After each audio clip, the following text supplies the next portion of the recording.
Hey guys, welcome back to the channel.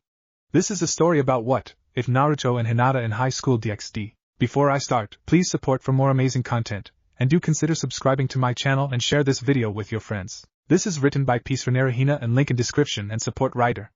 Let's start the video. Chapter 1, Banishment. Naruto POV. Who would have thought this amazing woman walking by my side has loved me for so long? I never realized she held so much love for me until this mission. I mean, yeah, I always thought that the way she acted towards me was the same way she acted with everyone else. How could I have known that she has loved me so much for such a long time? I'm glad you know, after all, who would get a woman like her to love someone like me? We are from such different worlds that it's almost like a fairy tale. And well, after that intense kiss on the air, it feels really good to be with her. I love her so much. I didn't know it was possible for me to feel so alive. But I guess anything is possible, huh? I grin brightly as I squeeze her left hand with my right one tightly enough to bring her attention onto me, and surprising her I pull her closer to me, and wrap my bandaged right arm above her right shoulder. I look intently at her face, taking in every one of her cute features, knowing that now there's nothing to be embarrassed about while doing it. After some seconds of the continuous staring, I notice how a cute blush starts to spread on each of her rosy cheeks, which makes her look even cuter than before, if it is even possible. We continue to stare at one another while we keep walking ahead of our friends, knowing they won't bother us much because this is a private moment for us. After some more seconds, she lifts her left arm and entwines her left hand with my right one over her shoulder. She returns the squeeze from earlier with the same intensity, and smiles brightly back to me, her cute blush never leaving her. Yes, this definitely is right. I want to be with her forever, and I'll never let go until the day I die, or even beyond that. Hinata POV. Is this a dream? I mean, having Naruto-kun here, walking side by side, holding hands like I've always dreamed to do. I can't even look in front of us. I can only keep looking at the ground and taking sneak glances at him from time to time. I feel so giddy and embarrassed. I've longed to be with him for so long that I'm thinking maybe this is only a dream. After all, that intense kiss on the air. Oh wow, I can't even describe how it felt. This must be a dream, right? Can someone please not wake me up from this incredible dream I am having right now? While I keep sneakily glancing at him, I can't help but blush every time I remember that intense kiss we gave each other on the air. This just feels right. I feel him squeeze my left hand. It's so warm and safe, it feels really good, and so to not let him know I'm too embarrassed right now, I calm myself down a little. And after making sure I'm calm enough, I turn my head around to look at him feeling a little curious, when suddenly he brings me closer to himself and hugs me, making me feel more embarrassed than before. That was a real surprise, to be honest, and now we can't help but keep staring at one another. I must show him that he can feel the same as me. So I grab his hand over my shoulder and squeeze it, smiling brightly at him. Yes, this isn't a dream, this is happening right now, and it feels right. I want to be with him always. I'll never let go no matter what. WMUS. Sigh, this is such a drag, you know, guys, Shikamaru said while taking a soft and soothing breath from his new cigarette. He knew that after all the trouble on the moon, it was gonna be a long night filled with nothing more than paperwork for tomorrow's written mission report, although he didn't really feel like doing any of it. Anyways, work is work, he thought. Maybe looking at the new power couple wasn't so bad, but maybe, who knows? Looking around himself, he noticed that everyone else was having the same thoughts as himself, excluding the happy couple and the bubbly Hanabi. That was looking really giddy while looking at Naruto and Hinata be so cuddly to each other. Naeni, Oni-sama, does this mean that I can call Naruto-san Oni-sama now? Oh, and am I gonna have a nephew or niece in 9 months or so? Hanabi asked while she was walking backwards, bending over with her hands clasped behind her and smiling at Naruto and Hinata. A smile that looked very much like the cat that just ate the canary, and no one knows about it, making all of them stop, especially the happy couple, and gape at Hanabi while they were having a growing blush in each other's face. Well, that is normal in a couple, is it not? Sai said, tilting his head, knowing that is what supposedly happens when a man and woman marry and are in love. They form a family, right? Making Naruto and Hinata blush even more red and making them look like gaping fish with how their mouths constantly keep opening and closing. Ahem, well, you know, we should keep moving. We need to get fast to Konoha because we need to report about the mission, right? Sakura said, changing the subject and making everyone else nod. She received a grateful glance from the couple, making her smile softly, while Hanabi looked at her with a little frown on her face for interrupting her fun. But oh well, maybe the next time. After all, she will have all the time in the world to tease them both, right? So their trek to Konoha continues while they contemplate how to explain the whole mess on the moon. Like seriously, if they didn't live in this life, they could swear that Naruto's life was a kinda messy, horrible continuum experience. But never mind that, he always persevered and became the person who he now is. But that story could be for another time. Looking at the group of people walking in the forest, you could feel how everyone else behind the happy couple were feeling quite left out. I mean, looking at the new couple that looked at each other with such love, well, let's just say that one could feel very left out. It looked like nothing could go actually wrong. Finally, after walking what felt like hours, they could finally see the giant door in the distance to their village was wide open, inviting them to return home, making each and every one of them smile at finally being able to return safely, and especially for the new couple, that felt that maybe nothing could go wrong, because from now on every challenge that comes their way, they'll solve it together. Okay everyone, we are finally getting home. Remember first we need to get to the Hokage Tower. For the talk debrief. After that everyone else is free to go home. Or do whatever you wish to do, Shikamaru said, glancing with a knowing look at a certain direction, making the couple feel a little sheepish, knowing what he actually meant to say but didn't. Hi! Everyone answered. Finally after some more walking they saw a normal sight every day, the eternal Chunin door guards, Izumo and Kotetsu, giving them a welcoming smile and giving a knowing smirk to Naruto, making him feel a little uncomfortable and asking them both what? As his only question. Oh nothing, na Naruto-kun, said Izumo, making Hinata blush a little and look at the ground. Yeah, it's nothing to Bayo, said Kotetsu, making everyone else look at him like he just sprouted a second head.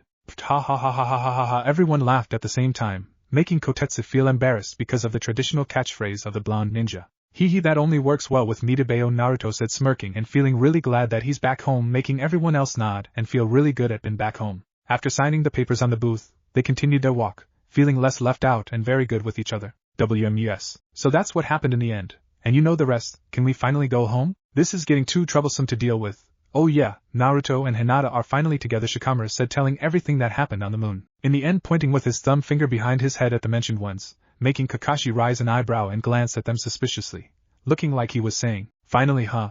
Making Naruto raise his own eyebrow, wondering to himself if everyone else knew besides himself. Sakura, looking at the questioning look Naruto had on his face, could only sigh and shake her head while shrugging and saying, hi Baka, everyone else besides you knew about it. Heck, we were wondering when you two would be finally together. By the way, I think Ino owes me 40,000 yen and I'm planning on getting my money he. Wait, are you telling me that you guys knew? And even had a betting pool on it? Nani to Bayo, Naruto said, looking around, finally setting on looking at Hinata, who only looked at him and shook her head, telling him that she didn't know at all either. I never told anyone, Naruto-kun. I mean, it was supposed to be a secret only for me, Hinata said, looking at him, tilting her head while looking confused, making everyone else look at her. Pfft, yeah, you weren't very subtle about it, Oni-sama. I mean, after all, remember I was just teasing you to finally give the scarf to Oni-sama after all that indecision on the garden, Hanabi said while grinning teasingly at the couple. Hey yeah, it was kinda troublesome watching you two interact all the time, although it was quite funny altogether, you know, Shikamaru said, smirking and making Sai just tilt his head and nod. Yeah, so was I the only one that didn't know a thing at all? Naruto said, making everyone else nod, which made him look a little depressed, but Hinata squeezed his hand, giving him her support, which made him smile softly. Well, Hokage-sama, can we leave now? Yeah, just leave already. I expect the written mission report tomorrow morning sharp by each of you, understood? Now, everyone else can leave but only Hanabi-san and Hinata-san should stay. I need to tell them something, Kakashi said, making Hanabi and Hinata look at Kakashi a little worried, not knowing what he was gonna tell them. Naruto, noticing their worried expression, decided to support Hinata and Hanabi and said, Can I stay, Hokage-sama? I promise I won't say a thing and just listen, sounding very respectful, and knowing this could be important, he showed how much he has grown in the 2 years he has been studying for such meetings when he takes the position as Hokage in the future. Kakashi nods, saying only if Hanabi-san and Hinata-san feel like letting you do so, making both girls nod without hesitation, knowing that Naruto keeps his promises always, and that he will not go back on his word, no matter what happens. They watched how everyone left the room in high spirit, the only ones staying back being Hanabi, Hinata and Naruto, whom were in front of the desk lined up and standing at attention waiting for what Kakashi had to say, whom was sitting behind his desk with his arms crossed on his chest. So I'm just gonna be blunt and to the point. Hayashi-sama is in the hospital on a bed right now, he said, making both girls gasp and get worried while Naruto frowned upon receiving the notice but just kept to himself. Good, although you don't need to worry at all, he's not in a critical condition or anything like that. He was left here by Uchiha Sasuke while he was passing by. It looks like he found Hayashi-sama while he was wandering near the border of Hai no Kuni and Nami no Kuni. Hayashi-sama was only tired after walking such a long distance from the meeting he had earlier today. He informed me that he was attacked by the same Tonari, whom you guys just told me about. So it seems that the matters regarding that problem are solved for now. If you feel the need to visit him to be sure that he's out of critical condition, you may proceed to do so without the need to hold back. Although please try to refrain from making your visit too long, Kakashi said, making Naruto, Hinata and Hanabi nod and start to leave the room, slowly saying a thank you to Kakashi. Just as Kakashi was reading a new mission report for the next day, he heard Naruto stop on the door and look back at him over his right shoulder. "Ne Kakashi-sensei," he said, making Kakashi stop and look up at him. "Do tell him I say hello, and thank you for helping Hayashi-san from the three of us," Naruto said, closing the door behind himself slowly, making Kakashi smile softly and nod. Then he continued to read the mission for the next day. The walk to the hospital was a quiet one.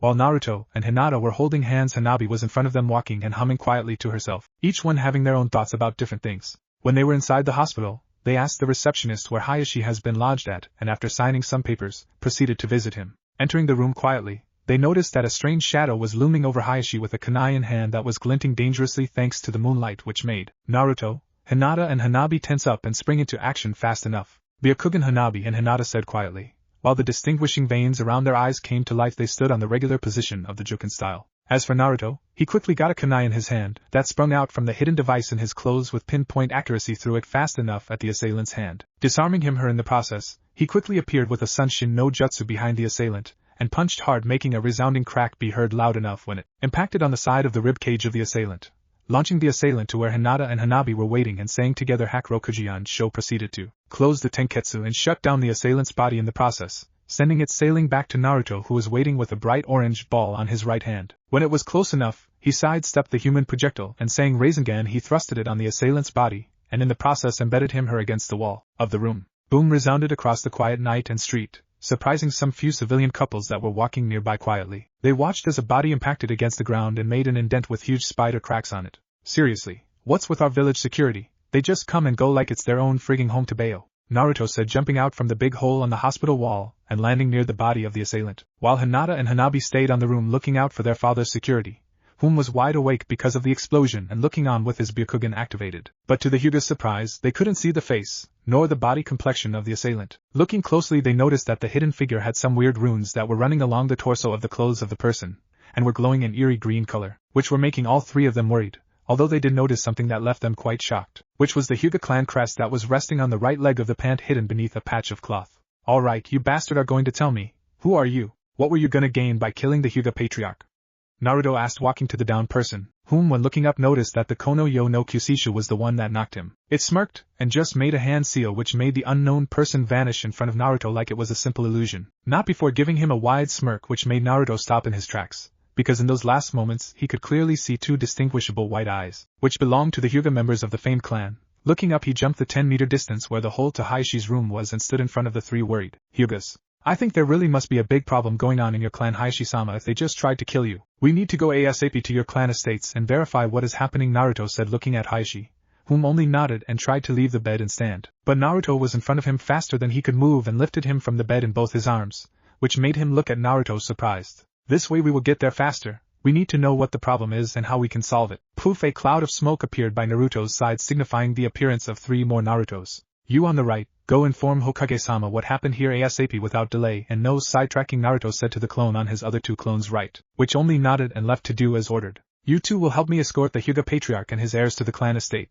Their security is our top priority right now. Swarming strategy now. We need to reach there strong and fast. Move it, said Naruto, making each clone nod affirmatively and stay in front of each Hyuga female. They kept their guard up and each Hyuga activated their Byakugan to watch and keep safe each other's back. Suddenly each clone made their own hand seal and said together Tajukage Bunshin no Jutsu, creating 30 clones each one, and started moving in random directions all together to reach the Hyuga estate without delay. Although from time to time Naruto received the memories of each of his clones that were slowly been taken down one by one, but the clones themselves used their own strategy and immobilized their enemies before disappearing and taking note of where each hidden assailant was taken down. Making more clones of himself, Naruto sent them to get the village traitors to the Hokage and send them to prison. Growl, this is getting annoying. Good thing we are so close. Be ready for any confrontation. Hinata, Hanabi, tell me, what can you see in there? He asked while watching a huge green dome surrounding the place where the estate was supposed to be in. There's no one in the compound. This is weird, Naruto-kun. There are supposed to be guards or any family members around. Wait, I can see a lot of chakra signatures in the central dojo. We should move in there and confirm what's happening, Hinata said, and Hanabi nodded affirmatively, confirming what her big sister said. Wait, I don't think this huge green dome is here just for decoration, is it? Said Naruto and signaled to the nearest clone to get closer and verify if it could enter the glowing dome. But when the clone touched it with one of its hands, it vanished in a cloud of smoke, confirming Naruto's suspicions. As I thought, we need to find a way to enter, dang bastards, but from where can we enter the place? Naruto said out loud, making the female Hyugas shake their heads, signifying they didn't know how to enter. I think I know a way where we can do so, Naruto-san.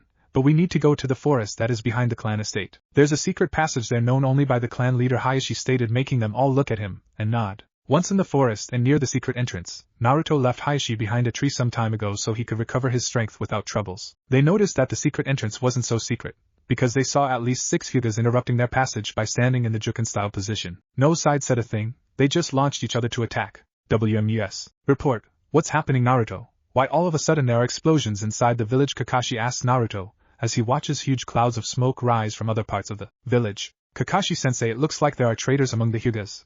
When we were inside the room of the hospital visiting Hayashi-sama, we found a strange figure looming over him. We stopped him. We couldn't identify the gender of the assailant. Thing is, after we kicked that person's ass with our attacks with the lowest level of lethality possible so she could be interrogated, I asked what was the person doing. But I didn't get an answer at all. The assailant just made a hand seal and vanished in front of my eyes. What I could actually distinguish was that when the figure was vanishing it smirked, and I could look at their eyes.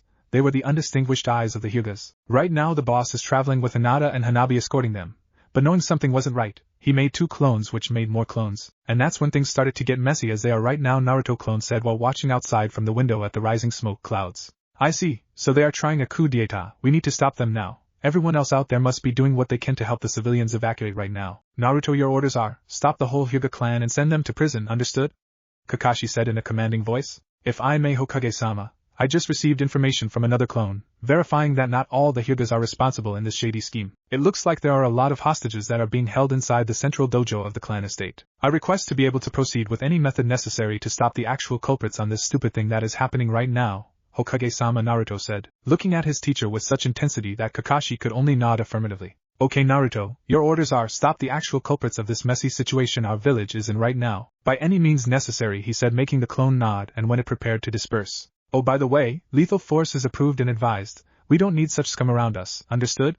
Kakashi said, making Naruto nod slowly and vanish in a cloud of smoke. You heard everything we said here, right?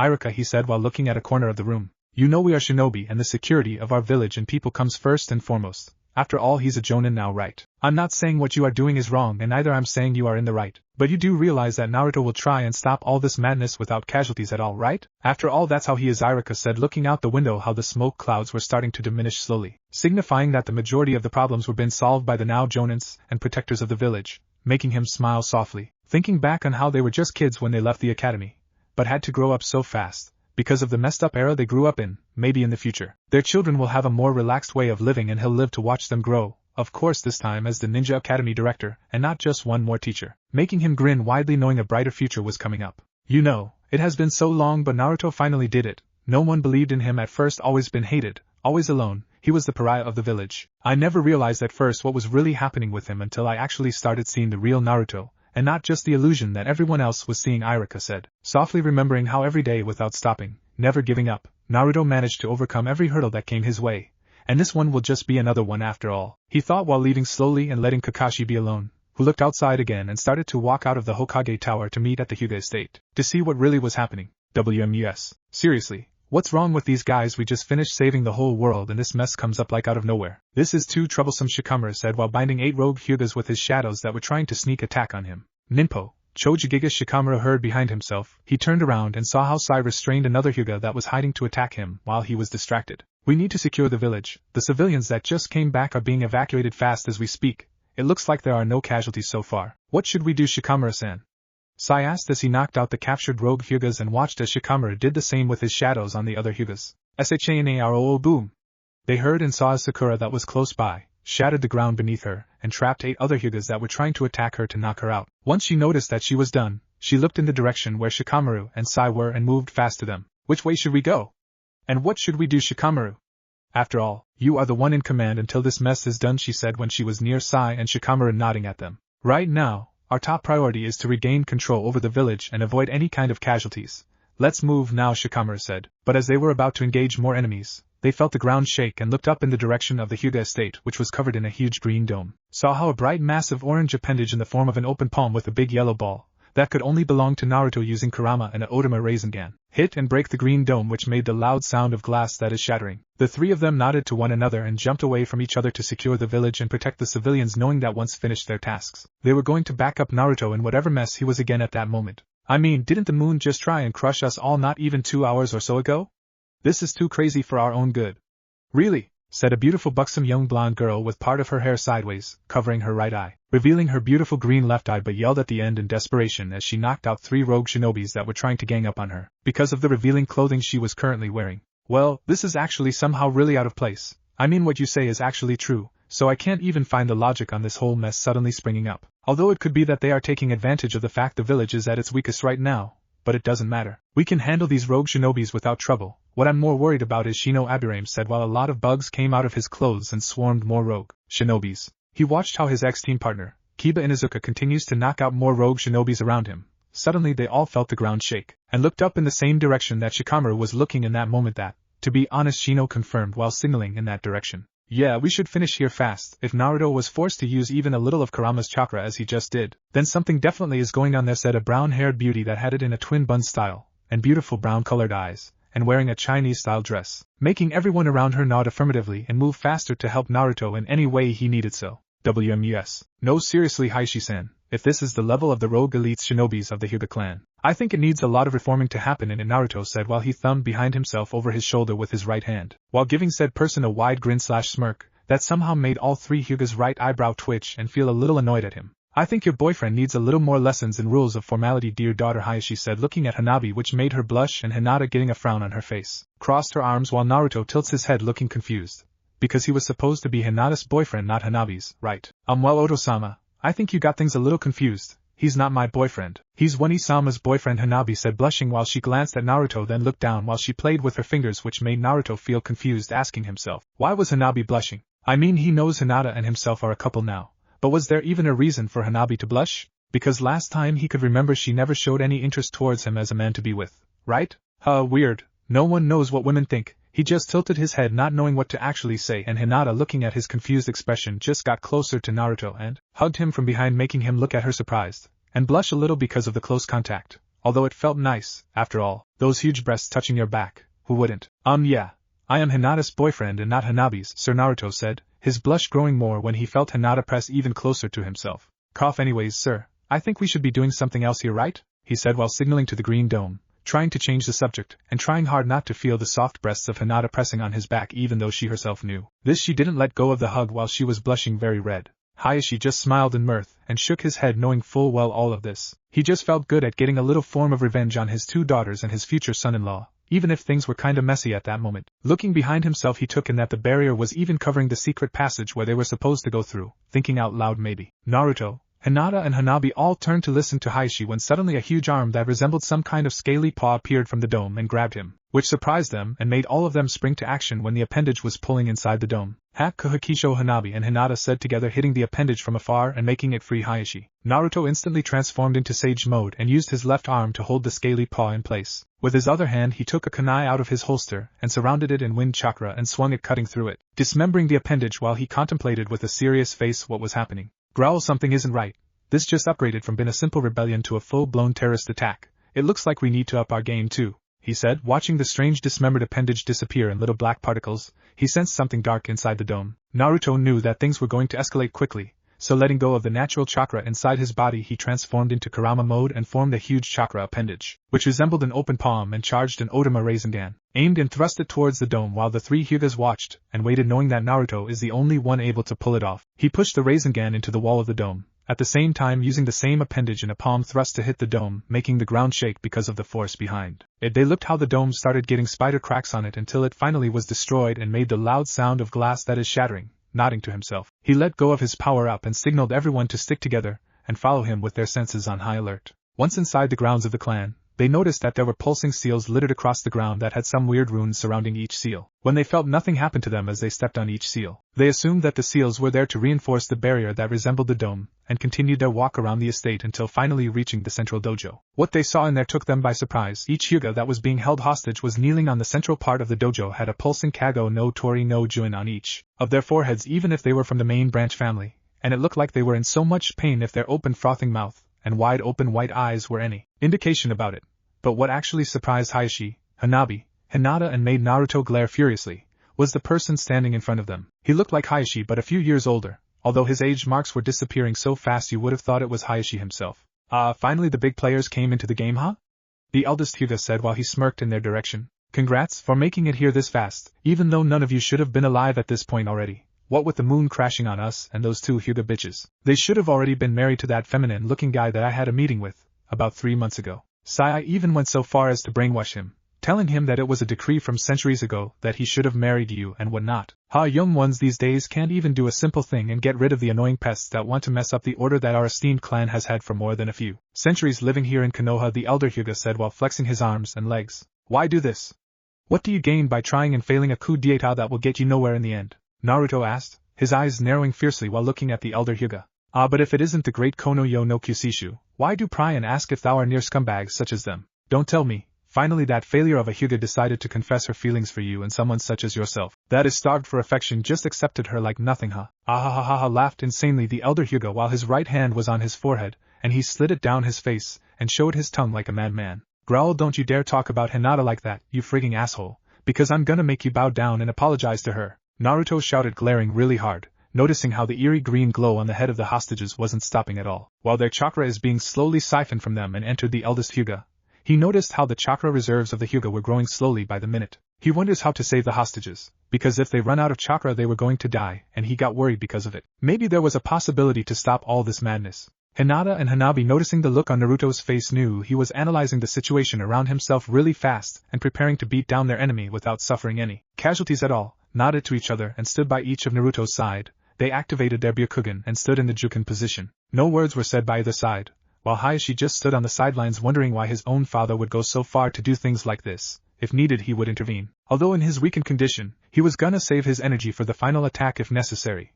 But what actually bothered him was how his father could look so young. Taking a closer look at the hostages, he noticed that all of them were kneeling on another giant runes that were glowing on the floor. He remembered watching those weird runes once, which were in an old-looking book that was in the Hyuga library. But no one in the clan ever took interest in it because it was unreadable to everyone. It looks like he was wrong. Wait. Now that he took a really close look, he noticed that the book was open in a reading altar behind where his father is standing. Activating his Byakugan, he noticed that the book was blank and it had a weird design on the cover that looked much too similar to a demonic eye. He didn't get worried though, because even with all the power-ups his father was going through, he couldn't even hope to match the massive chakra that Naruto had, which was even greater than the last time he remembered. Although what really surprised him the most was his own daughter's chakra. That was 3 times bigger than his own in his prime. That's why he didn't feel worried at all. So he just sat down on the wooden floor of the dojo, closed his eyes, and started meditating quietly, making everyone else stop the intense staring and turn their heads to look at him weirdly. What? Hayashi asked, not even bothering to open his eyes. Nothing, I guess it's just so weird to see you, Oto-sama, so relaxed in this situation, Hanabi said while a huge sweat drop was behind her head. It's not like you can't handle my father. After all, even with all that power-up he has on himself, you guys are even stronger than him, Hayashi said while sipping a cup of tea that no one knows where it came from, making even the hostages looking like zombies have a sweat drop behind their heads. Is that even possible? I guess it is. Sai shaking his head, Naruto turned back to face the rogue Hyuga and finish this mess once and for all, noticed that the elder wasn't in front of them. Looking beneath himself, he reacted fast enough and pushed the girls besides him hard, putting them away from the range of the familiar yin-yang seal of the Shugo Kujian Sho, which appeared beneath himself and the eldest Hyuga. He felt like a freight train was hitting him every time a palm touched his body, making his eyes go wide. Naruto-kun! Yelled both Hyuga girls with wide eyes from their position on the floor and watched as Naruto took the full brunt of the attack meant for the 3 of them. Once the attack finished, Naruto knelt down holding his stomach with his arms gripping it really hard and coughed immeasurable amounts of blood, until finally he stopped moving. Hayashi was wide-eyed, seeing that his distraction worked against them and not against his father as he expected, then got even more surprised when his father appeared before him and felt a palm thrust hit him on the solar plexus, making him gasp and cough a lot of spit which made him pass out. WMUS. Move it, everyone. We are close to reaching the Hyuga estate now that the weird glowing dome is no longer surrounding it. We can safely pass through it, said one Kiba Inuzuka, while riding his dog Akamaru, which barked loudly. Looking behind himself, Kiba noticed that everyone else was running faster to get closer to the compound. Jumping over the wall, they noticed from their aerial position some weird glowing seals and runes painted around on the grounds of the estate. What is going on? What are these things?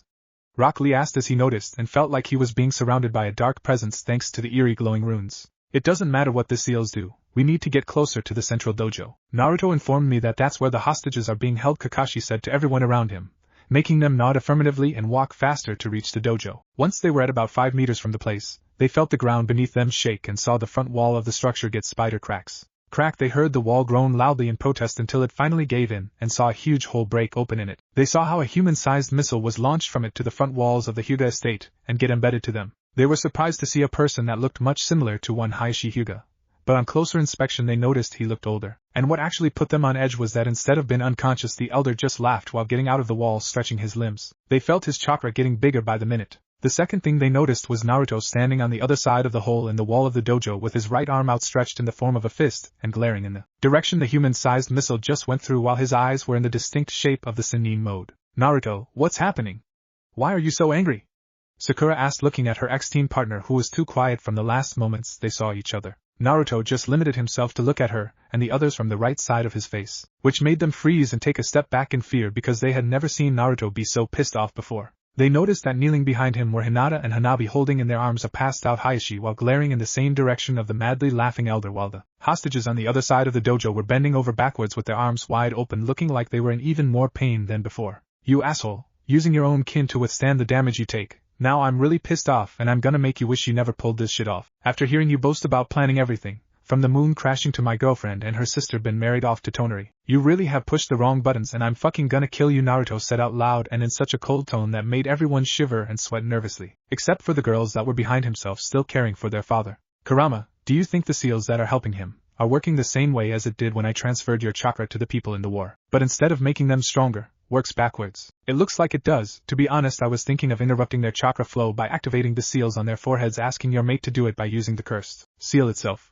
But it looks like they feel the pain in our meat shield for the Hyuga, which only leaves us with the options of killing the hostages or freeing them from the seals and runes on them, and if it works as I think it does, then that means that this chakra transfer is not as pure as yours is. So if we can make it so that your chakra disrupts the functionality of the seals from the inside, then we can break them free while corrupting the function of the weird runes too, that is making them stay put in their place," Kurama considered, watching everything unfold around his host. 3 clones instantly appearing in front of him separated and moved locations. The first clone moved behind himself and entering Kurama mode transferred some chakra to Hinata and told her what Kurama had planned. The second and third one transformed into Kurama Sennin mode. One appeared outside the walls of the clan and started surrounding it in a huge amount of the distinctive yellow/orange chakra of Kurama and himself. The other one appeared in front of his friends and using hand seals he pushed his hand on the ground and said Doton Doriahiki, making a huge wall of earth appear in front of them, and instantly a huge chakra head in the form of Kurama surround them. "What are you doing, Naruto?"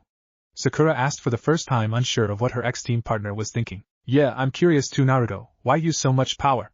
Because even now you dwarf the eldest Hyuga's one. I'm honestly confused," Shino asked as he watched Naruto go overkill, even though he could have won easily. "The thing is that boss doesn't want the bastard to escape, nor he wants you guys to see what is actually going to happen. We're pretty pissed off, to be quite honest. The bastard pushed the wrong buttons, especially when he said that he was going to sell Hinata and Hanabi off to be some fucking asshole sex toys." He clone growled and continued pumping chakra through the technique. "I see. Well, that's something. You know what, I don't even have a word for this troublesome situation. Just don't destroy things around us too much," Shikamaru said while looking at his friend worriedly. "Yeah, not gonna happen, sorry," the clone said while keeping his eyes closed. "Gah! Yeah!"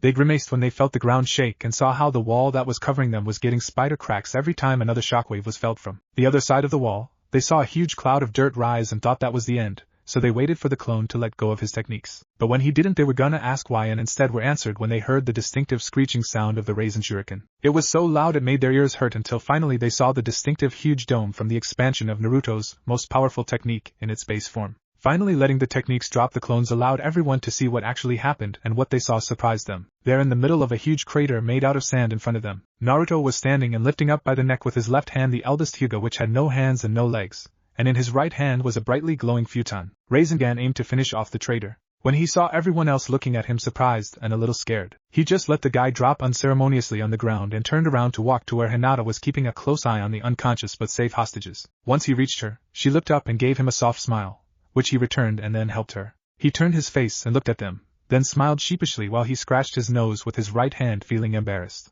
No one could believe what they saw. They were speechless. After all, they never saw Naruto be so brutal before. They just looked how he walked back to Hinata and they smiled at each other, as if nothing had ever happened. "Okay, I admit that Naruto pissed off actually looks kinda cool and made me a little flustered," said Ino and Tenten together, while Sakura just nodded slowly, not wanting to draw attention on her. Noticing everything was alright, the clones just disappeared like they never existed from the beginning, bringing everyone out of their stupor. They saw how Naruto pulled Hinata up and hugged her closer and gave her a quick peck on her lips, which made her blush, and Hanabi on the background cool, while Hayashi, been unconscious, just lifted his right hand in the thumbs-up position, which made them sweat drop, thinking maybe he was only feigning. As the couple were getting closer, they tried to approach, but Naruto lifted his right hand signaling them to stop, and they were curious why until they saw the couple approach. The downed Hyuga. "This is over. In the end you gain nothing doing all of this and force me to cripple you forever, which I regret, but never mind that. Just stop all this," Naruto said in a cold tone, while his girlfriend was by his side with a serious face. Both were waiting on the elder to speak, but what no one noticed was that all the runes that were glowing before suddenly stopped glowing and retracted to where the crippled Hyuga was, and were scribbling like a sealing technique.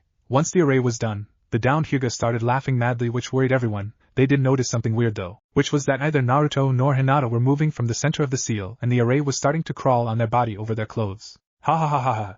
I may not live another day after this is done, but at least I'll be taking out the oh-so-great Hiro-sama and his failure of a girlfriend with me. Banishment of the damned, he said while the runes and seals surrounding them and in their bodies started glowing a bright green color, while another seal appeared on the upper part of them and form a huge circle with the yin-yang symbol in the middle of it. Yelder, please stop. This is going too far, Hinata said, struggling to get free. She noticed that Naruto was struggling too. Why do this? I don't get it at all. We never did anything wrong against you or anyone else. What are you gonna gain if you are dead after this? Naruto said while transforming into Kurama Sannin mode. But even then he noticed he couldn't move freely like he wanted to. Looking at his left side, he noticed Hinata too expelling chakra to try and free herself. So he put more chakra to break free, but it looked like the chakra was making the ceiling even stronger. Suggestion, restart. Re-zero kara hajimaru isekai saikatsu. Hinata, Naruto-kun, both said while they struggled really hard and forcefully held each other's hand. They transferred chakra to each other, trying even harder to free themselves. They noticed each of their friends trying to help them, but an invisible wall was holding them back. Meanwhile the seals were glowing brighter than before. Then they noticed how they started to disappear slowly from their feet to their ankles to their legs. They turned their face to look at their friends and gave them a peaceful smile, then turned back to look at the madly grinning Hyuga, which was dead when the technique started. And finally they saw each other's face and gave each other a serene smile. I love you, they said to each other while expelling insane amounts of chakra together, knowing that no matter what, they were gonna die, but at least they were going to die together. Was heard across the village of Konoha, making everyone else that was helping in the civilian evacuation stop and look in the Hyuga compound direction. Naruto/Hinata. Their friends could only watch and yell in horror as their friends and new couple vanished in front of them in particles of light and dispersed into the night air as if they never existed, leaving them in shock. WMUS. Please Bucho, just finish this, said a brown-haired teen with his left hand covered in what looked like a red gauntlet that went up to his elbow, using some kind of uniform which highly resembled a school uniform from a civilian school, getting away from a girl that was really battered in front of him, and walked to the back of the people around him. No one harms my cute servants and lives to tell it, said a buxom girl in a distinguishable, female uniform of the same school, although what was more eye-catching of the teenage girl was her crimson hair and her beautiful green-blue eyes, which were narrowed while glaring at the same girl, that resembled an angel which had black wings sprouting from her back. She lifted her arm and opening her hand, a magical rune surrounded by circles appeared in front of her, while a pure ball of darkness appeared in front of it, and was launched to the girl on the ground that was frozen in fear. Once the ball hit her, it made her disappear and leave only a scorch mark where the angel look-alike once stood. The only thing that was left where there once stood a body was an object floating while it was surrounded by a glowing green dome the size of a small ball. Noticing this, she got closer and touched it, trying to grab it with both of her hands, but once she did,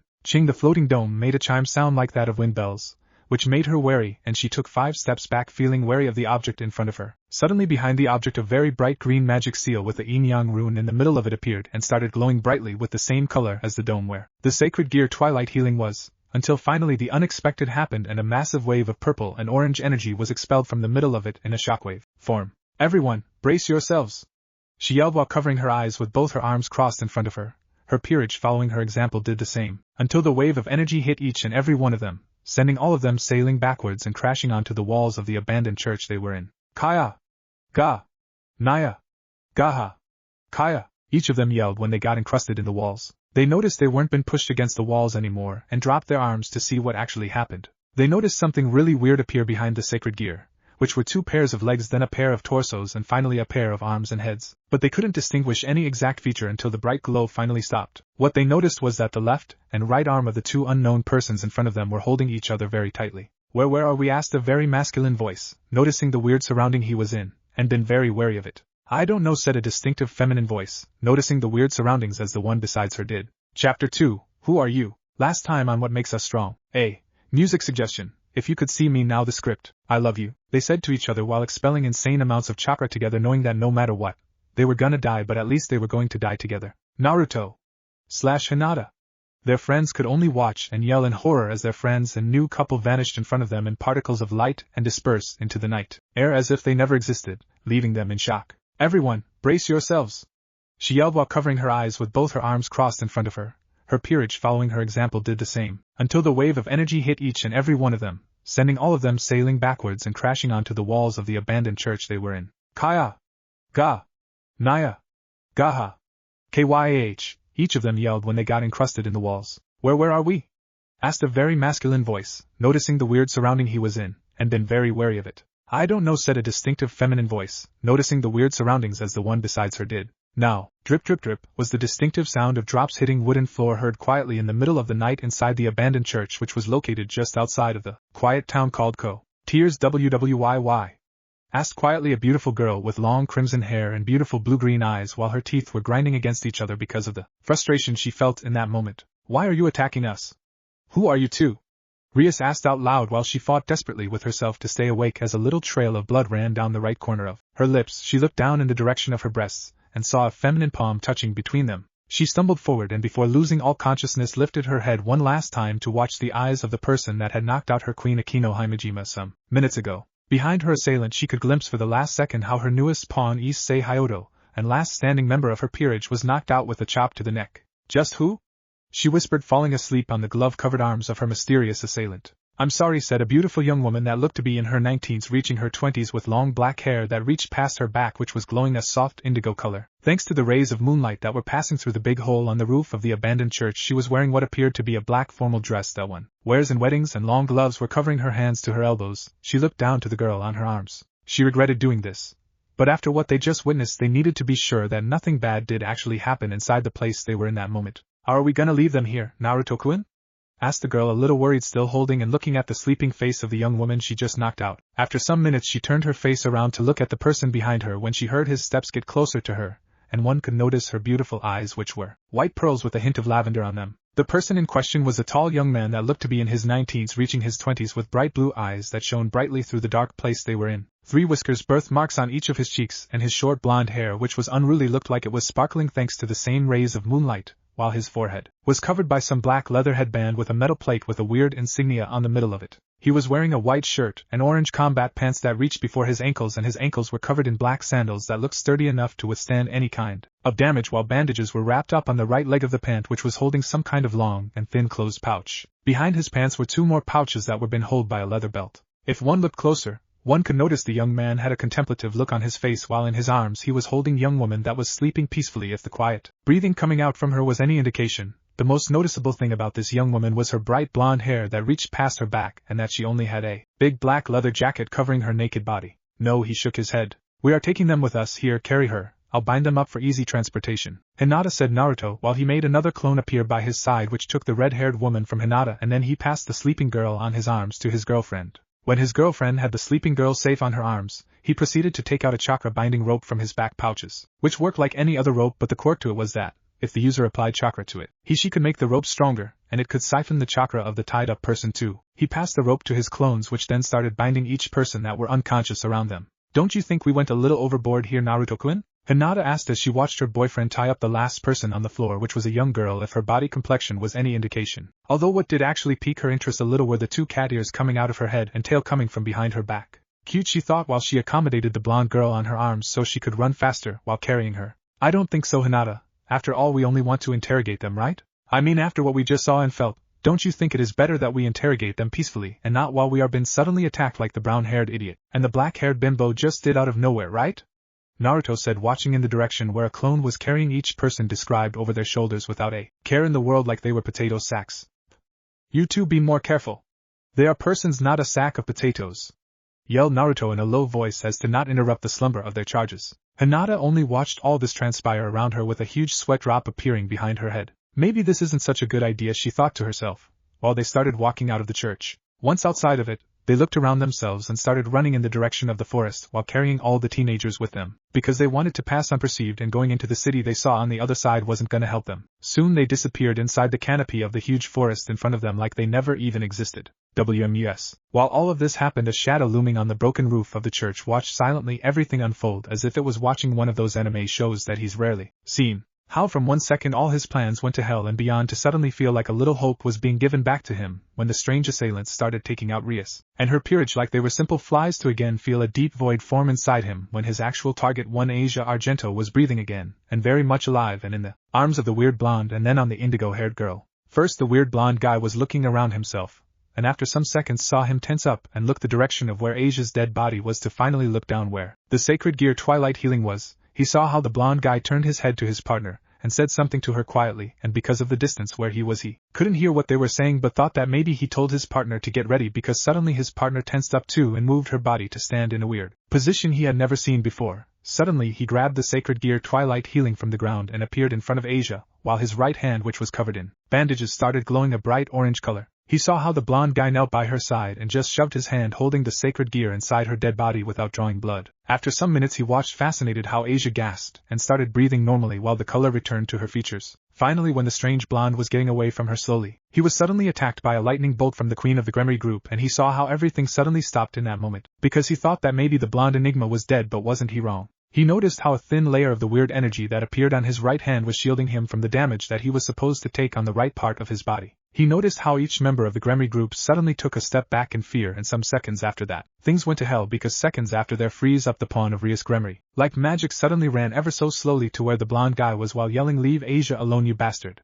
only to be hit by a soft palm from the indigo-haired girl that suddenly appeared in front of him. He thought they were a pushover when he saw the pawn didn't even budge at all, but got surprised only 1 second later when he saw how the pawn suddenly coughed a lot of blood, and was sent sailing to get embedded in a wall again. After that he saw how the rook of Rias, Kaneko Tojo, a cute petite white-haired girl with a black cat pin on her hair which was in a short bob-cut style, started shivering and took more steps back while her golden eyes widened in fear and her Nikosho features appeared involuntarily. Then she started holding herself, while she hyperventilated hard until finally the stress she was going through overcame her and made her pass out because of the shock. He just shook his head while an amused smile appeared on his lips because he thought that it was funny to watch her break for the first time like that. Suddenly the indigo-haired girl appeared in front of the Queen of Rias, whose moniker is Akazuchi no Miko, Akino Himejima, a beautiful girl with long black hair tied in a long ponytail which was held by an orange ribbon which has 2 strands of hairs coming out from the upper part of it, and touched her stomach, which made the queen open her beautiful violet eyes very wide and double over with a pain-filled expression on her face as she fell forward, losing consciousness. This made the knight of the Gremory group get out of his stupor and spring into action, appearing behind their assailant with a raised sword, only for a loud crack be heard from where he was because he saw how the weird blonde appeared with his right fist extended right behind where the indigo-haired girl was, and the knight get embedded against the wall while losing consciousness with his mouth wide open while blood came out from it.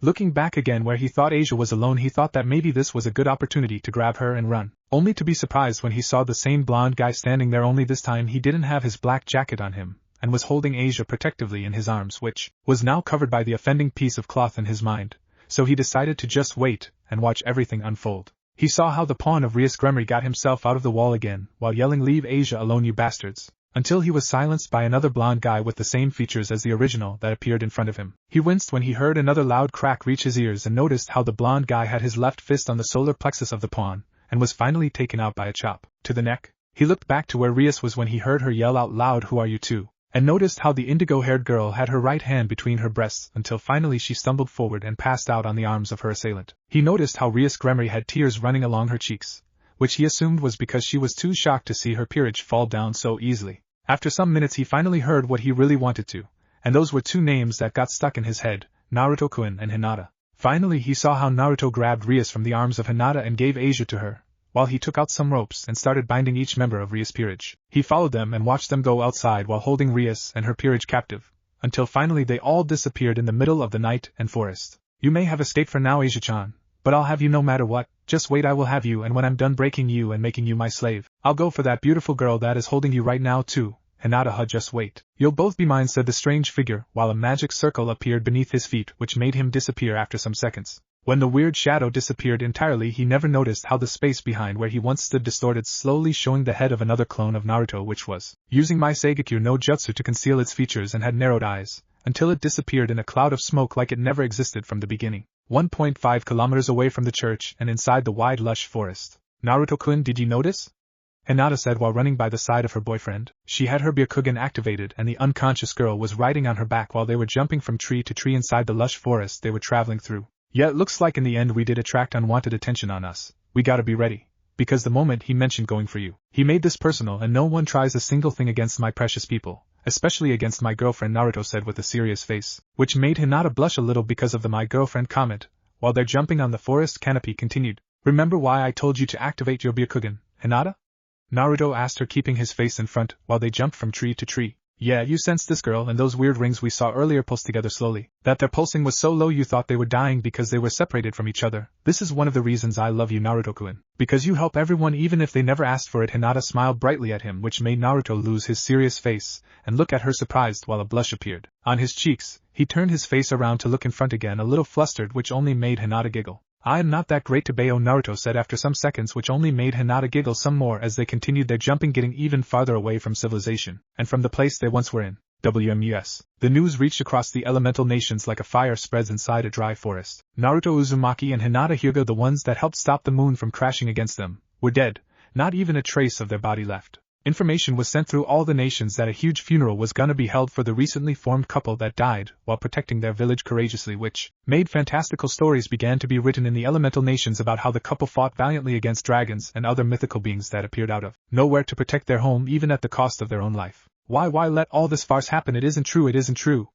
Oni-sama and Wani-sama are not dead. They aren't dead, yelled the crying and shivering Hanabi Hyuga while she was holding her father very hard. She didn't want to accept, nor was she never gonna accept, that her Wani-sama and Oni-sama were dead. They had to be alive somewhere. She knew it inside her, they had to be. Please make this farce stop, father. These are all lies, she said with tears leaking down her cheeks freely until she finally passed out on the arms of her frowning father, knowing that his youngest still couldn't overcome the tragic deaths of Naruto and Hinata. Sai, I wish I could assure you that what you are saying is all true, my dear daughter Hayashi said, looking at his youngest while he played with her long brown hair. But I can't, he whispered softly, getting the sleeping Hanabi closer to his chest and holding her softly but tightly while 3 lonely tears fell from his closed eyes inside the central dojo where they were seated in. I don't get it. There are no traces nor leftover ink spots anywhere in this whole place. There's not a single clue how that old guy could set up that damned seal or how it works. Only a simple blank book with a troublesome weird design on its cover. There's not even a single letter or something for a little bit of information to help us, and the funeral is only 2 days away, rearing its ugly head to stop at Shikamaru Nara. Jonin of Konohagakure no Sato said while taking a huge breath from his 5th cigarette of the night. He was really tired. He has been working non-stop for the last 5 days when his 2 friends disappeared in front of him like they were simple dust that the wind blows away. Looking around himself, he noticed how all the friends of Naruto and Hinata inside the village were tired too, while they kept searching the last spot in their wide search for clues on how to get Naruto and Hinata back. My drawings haven't found anything, neither, not even a single hair or anything, and I've been searching more than 3 times in different spots, said Sai. Jonin of Konohagakure no Sato, gritting his teeth. Ripping another sheet of paper from his sketchbook, he crumbled it on his hands, showing how frustrated he was feeling in that moment. Bark, you're telling me there's no scent of blood, chakra or anything like that left over either? It's like they just disappeared like magic and not a chakra seal, Kiba Inuzuka. Jonin of Konohagakure no Sato said, looking unceremoniously around himself, feeling a little angsty but bored at the same time because of the lack of clues after his loyal partner Akamaru barked in confirmation. Are you kidding me?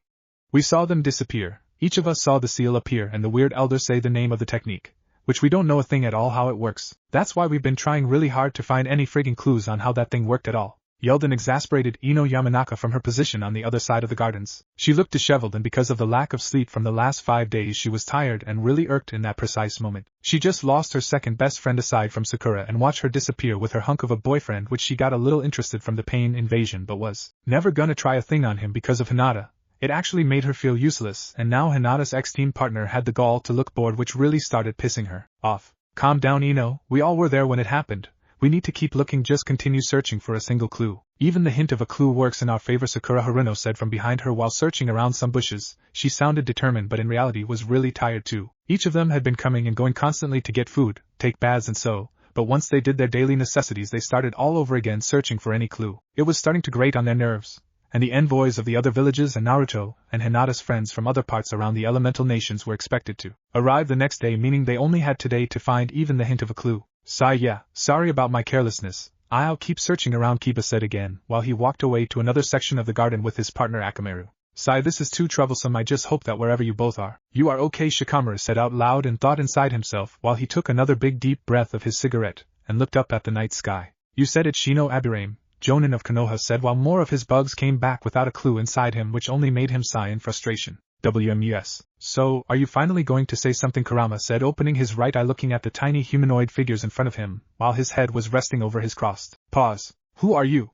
Said a beautiful blonde-haired woman dressed in a very revealing Nico outfit. Kurama noticed she has beautiful golden-colored eyes, long blonde hair that reached past her shoulders and finished just before it reached her, but what got Kurama actually more interested were the 2 fox ears on her head and 9 tails swaying nervously from side to side behind her. Me? Why should I tell you? Kurama asked as he closed his eye again and got more comfortable on his paws. He really wanted to rest more after the shits that his friend Naruto has gone through the last few days. He really needed a break, and it was a good thing that Naruto had his girlfriend by his side, because he knew that he wasn't very supportive in the feelings department. That's why he was really glad that the female Hyuga was there with them on this mess. Why, you ask? How about the fact that when I was starting my daily meditation routine, after I close my eyes for a few seconds I find myself in front of another QB that is almost 7 times bigger than myself in my true form, or the fact that we've been here staring at each other for what feels like hours while you just slept. The fox woman ranted to Kurama, which made her look a little cute in his opinion. Wait, what? Where did that thought come from? Kurama wondered to himself. Snort, first off, we weren't staring at each other, you just suddenly appeared inside the mindscape of my host, uninvited mind you, and kept gaping at me with such sparkling eyes that were starting to get on my nerves. That's why I decided to just ignore you and keep resting, because I haven't had an opportunity to do so in the last 7 hours or so, Kurama said with his eyes still closed while he snorted again as the smell of pheromones the fox woman in front of him was expelling tried to invade his senses. Second, can you please tell your kit there that I'm not your mate? I have never ever met you before, so explain it to her that this is the first time we meet, and make her shut up, Kurama said, opening his eye again looking at the almost identical copy of the beautiful woman in front of him, but just in a cuter and tinier version, that was looking between himself and the strange woman with starry eyes and asking her if finally her father had come to see them. Third, isn't it common courtesy to first introduce yourself before asking a question? Or do you people in this place not know common courtesy? Kurama said, closing his eye again, and getting more comfortable knowing that maybe this could take a while, and remembering how the black-haired girl and brown-haired boy tried to sneak attack Naruto. Ahem, yes, that's true. I'm sorry for being quite the rude uninvited guest, but you got to understand I was surprised to suddenly appear in front of another Kyuubi because I know I am the last one of my species with my kit here, the fox woman answered, with a little blush on her face while she bowed lowly, showing she had nothing restraining her bountiful breasts except her loose kimono, while the tip of one tail of Kurama got closer to the kit and started touching her, which made the little girl giggle and laugh giddily. Kurama just opened his right eye again and looked at the bowing woman and then turned his line of sight to the little kit playing with the tip of his tail. I see, so that's why this place is different, Kurama said out loud, more to himself than to the other two in front of him, which made the fox woman lift her head and look at him confused while she tilted her head, mulling the words of the male Kyuubi. Kurama, noticing her questioning gaze, just closed his eye again and said it's not something you need to be concerned about, while his tail continued playing with the little kit. Anyways, again, I'm sorry for my rudeness, she said while she stopped bowing and looked at her daughter. Sweetie, come here please, which made the little kit turn around to look at her and pout a little. We need to introduce ourselves, sweetheart. Now come here, okay? She said, looking a little worried, looking how her daughter was hugging the furry appendage that appeared in front of her daughter Konu again. Don't worry, I'm not about to kill your little kit just because you are different Kyuubis. I'm something more than just a wild beast, you know, Kurama said while the right side of his mouth lifted in a teasing smirk. Right, sorry for doubting you, it's just, I haven't had very good interactions with another of my own kind. Going back to the real matter. My name is Yusaka, I'm the last mature Kyuubi, leader of the yokai faction that resides in Kyoto, and the little kid that is playing with your tail right now is my beloved daughter Konu and rightful successor of the yokai faction. Yusaka introduced herself, politely bowing again, which made Kurama open his eye again, looking at her closely to notice if she was telling any lies, but could find nothing to indicate so. Deciding that the staring was enough, Kurama just closed his eye again and sighed. Raising its front legs, Kurama took a seated position. I guess that leaves me. I am Kurama Atsutsuki, Kyuubi no Kitsune of Kanohigaku no Sato and friend/partner of Naruto Uzumaki, although I prefer to be called only Kurama. Kurama said, opening his eyes and looking down to the female kitsunes in front of him. Naruto Uzumaki? Asked the female fox while she tilted her head, looking confused at Kurama. Did someone call me? Said Naruto, appearing in front of Kurama and looking around inside his mindscape. What got him curious though was that when he looked closer he noticed two other persons with fox features in front of him. Huh, is that you, Kurama? Why do you look so tiny and look like a woman? Asked Naruto, surprised and pointing with his right hand at Yusaka, never taking notice of Kurama behind himself, whom had a huge sweat drop falling from the back of his head while his front right paw was over his eyes and he kept shaking his head from side to side in exasperation. Giggle, I see, so this is your friend Uzumaki, Naruto-kun, Kurama-san. I gotta admit he's handsome and very well fit, to be honest, Yusaka said while she eyed Naruto from head to toe in such a way that made Naruto feel a little uncomfortable and take a step back, only to feel something poke him in the back of his right leg near his hip. Looking around, he took notice how a cute kid that resembled a lot the woman he saw in front him was poking him on his leg, which made him confused, wondering if maybe the little kid was the woman's little sister or daughter, because they resembled each other so much. It was kinda cute in its own way. Hi, my name is Konu and I'm a kitsune yokai. Are you perhaps my papa? Asked Konu in such an innocent tone while her tails were swinging from side to side, showing how excited she was to meet a new person. That made Yusaka blush and play with her fingers while she looked her daughter interact with the host of Kurama. The sudden question actually made Naruto feel stupefied and at a loss for words. He couldn't form an actual coherent reply, because if he said no, he thought that maybe he was going to make the little kid feel bad. But he couldn't say yes neither because he wasn't the little kid's dad, and he really didn't want to lie to the kid. Looking finally to where Kurama was, he asked with his eyes pleadingly to help him out, which only made Kurama snort and shake his head. Sorry kid, but neither Naruto nor I are your father and Naruto. Remember last time I told you I'm a male kitsune, not a female, sheesh, Kurama said, knowing that his host had a really soft spot for kids and didn't like making them feel bad at all. Oh, that's too bad, he's handsome too, wish he was my papa, Konu said while she walked past Naruto and got closer to her mother, whom got a blush on her face when her daughter said she wished Naruto was her father. Anyways Naruto, this is Yusaka, leader of the yokai faction that resides in the region of Kyoto, and her daughter Kunu, who is her heir, Kurama said in a formal tone, introducing Yasaka and Kunu to Naruto, which made Naruto nod at them while his overall semblance took a 90-degree turn and looked very serious. Yasaka noted the change in attitude on Naruto, and it actually made her feel a little flustered how mature he looked on her eyes. Yasaka-san, this idiot here is Naruto Uzumaki, Jonin of Konohagakure no Sato and its future leader, sage of Mount Mayaboku, war hero, and savior of our world, the elemental nations, Kurama said, knowing that even if he gave a little information about their world, they could do nothing because they are dead in a sense in their own world. A pleasure to meet you, Naruto-kun, said both mother and daughter, bowing respectfully, which made Naruto bow too, showing courtesy. Looking down at their feet, both mother and daughter saw their features start to leave the mindscape. Well, it looks like we will have to cut this meeting short, Naruto-kun. Kurama-san, maybe you both could come visit us on Kyoto one of these days to get to know each other better and have more time on our hands? Asked Yasaka, looking at both Naruto and Kurama. Sure, we could do that. I'll tell Hinata about it too. I'm sure she'll like to visit a new place, Naruto said with a wide grin while he had his arms around the back of his head. Good, when you enter the region, some escorts will be waiting for you. Say the password Kitsun Sinin, and you'll be directed to us directly. We will be waiting your arrival eagerly, she said, smiling softly at them. Wait, we still don't know how long will it take for us to be there, Naruto said, looking at Yasaka worriedly. Don't worry, you are our esteemed honor guests. You can come visit anytime, we will be waiting patiently for you. Until then, take care and be safe, she said, giving a final soft smile, while Kunu waved giddily at them. Bye-bye, Naruto-kun. Kurama-chan, was the last thing Naruto and Kurama heard when they saw mother and daughter disappear from the mindscape. Raising an eyebrow, Naruto turned his face and looked at Kurama over his right shoulder, smirking. Bye-bye, Kurama-chan? Asked Naruto with amusement laced in his tone of voice, which only made Kurama grunt and lay down again with his head resting on his front paws. Knowing it was time to stop playing around, Naruto turned fully around and looked at Kurama with a serious face, waiting for Kurama to talk. If you are asking me how did those two enter here, I assure you that I have no idea how they did it, Kurama said with his eyes still closed. But if you take my guess into consideration, then I suppose it's because of the natural chakra in this world and how when you entered sage mode for an instant to sense that girl you saved earlier, then you made the impossible again and made it so that your own chakra started affecting the natural chakra in this world. When you gathered natural energy for that instant, I could feel the hatred and every negative emotion that this world had gone through. It's not different than our own. Just that in here, there hasn't been someone to unite them. Congratulations, Naruto. You are becoming the sage of 6 paths of this world, Kurama said, opening his right eye to look at a surprised Naruto. What are you talking about, Kurama? How can I become the sage of 6 paths if I don't have the Rinnegan or something like that? It shouldn't be possible, asked Naruto, unsure of how he was becoming the new sage of 6 paths. I mean, yeah, he can enter that mode only when it is necessary and manipulate the good Adama to take on powerful enemies.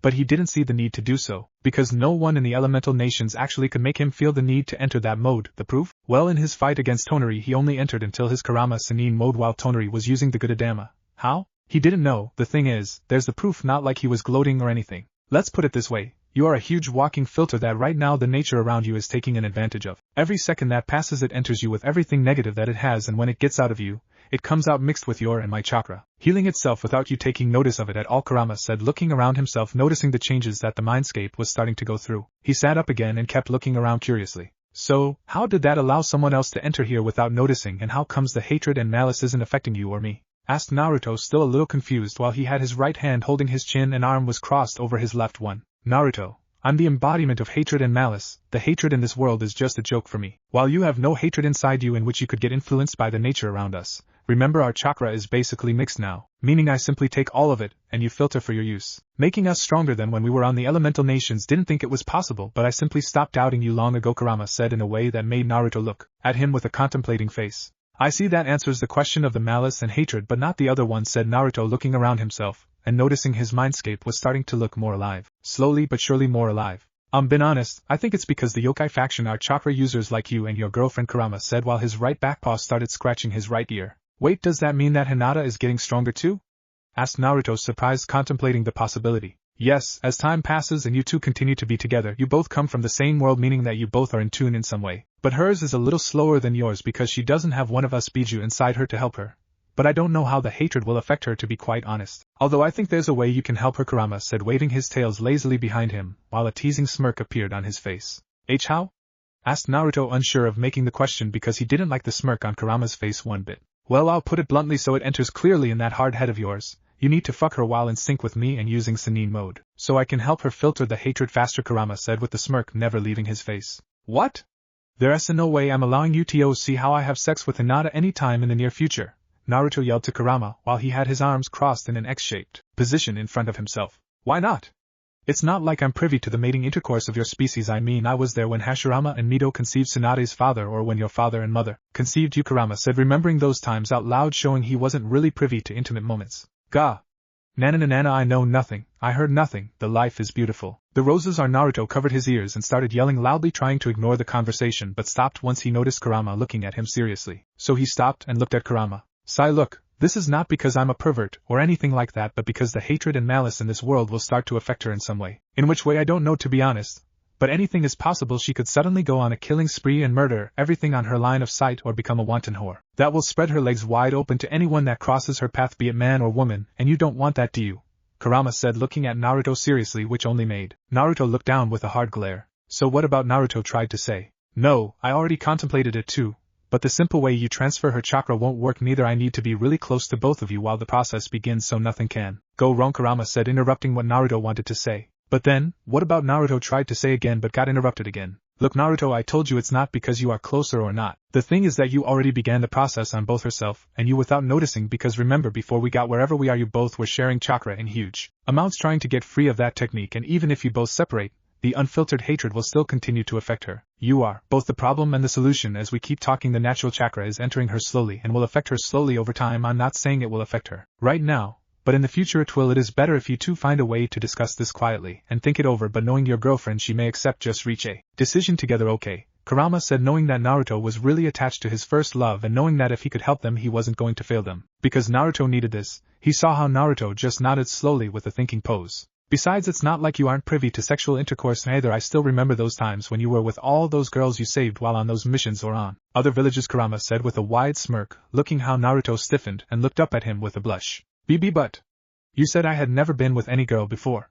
When we met the other host of the other guys, Naruto yelled and pointed in Kurama's direction, while blushing furiously, because he thought Kurama never actually saw him do it with those other girls. All I did say is that you never kissed another girl or were in a relationship with any. I never said you didn't have something more, did I? Kurama said, smirking.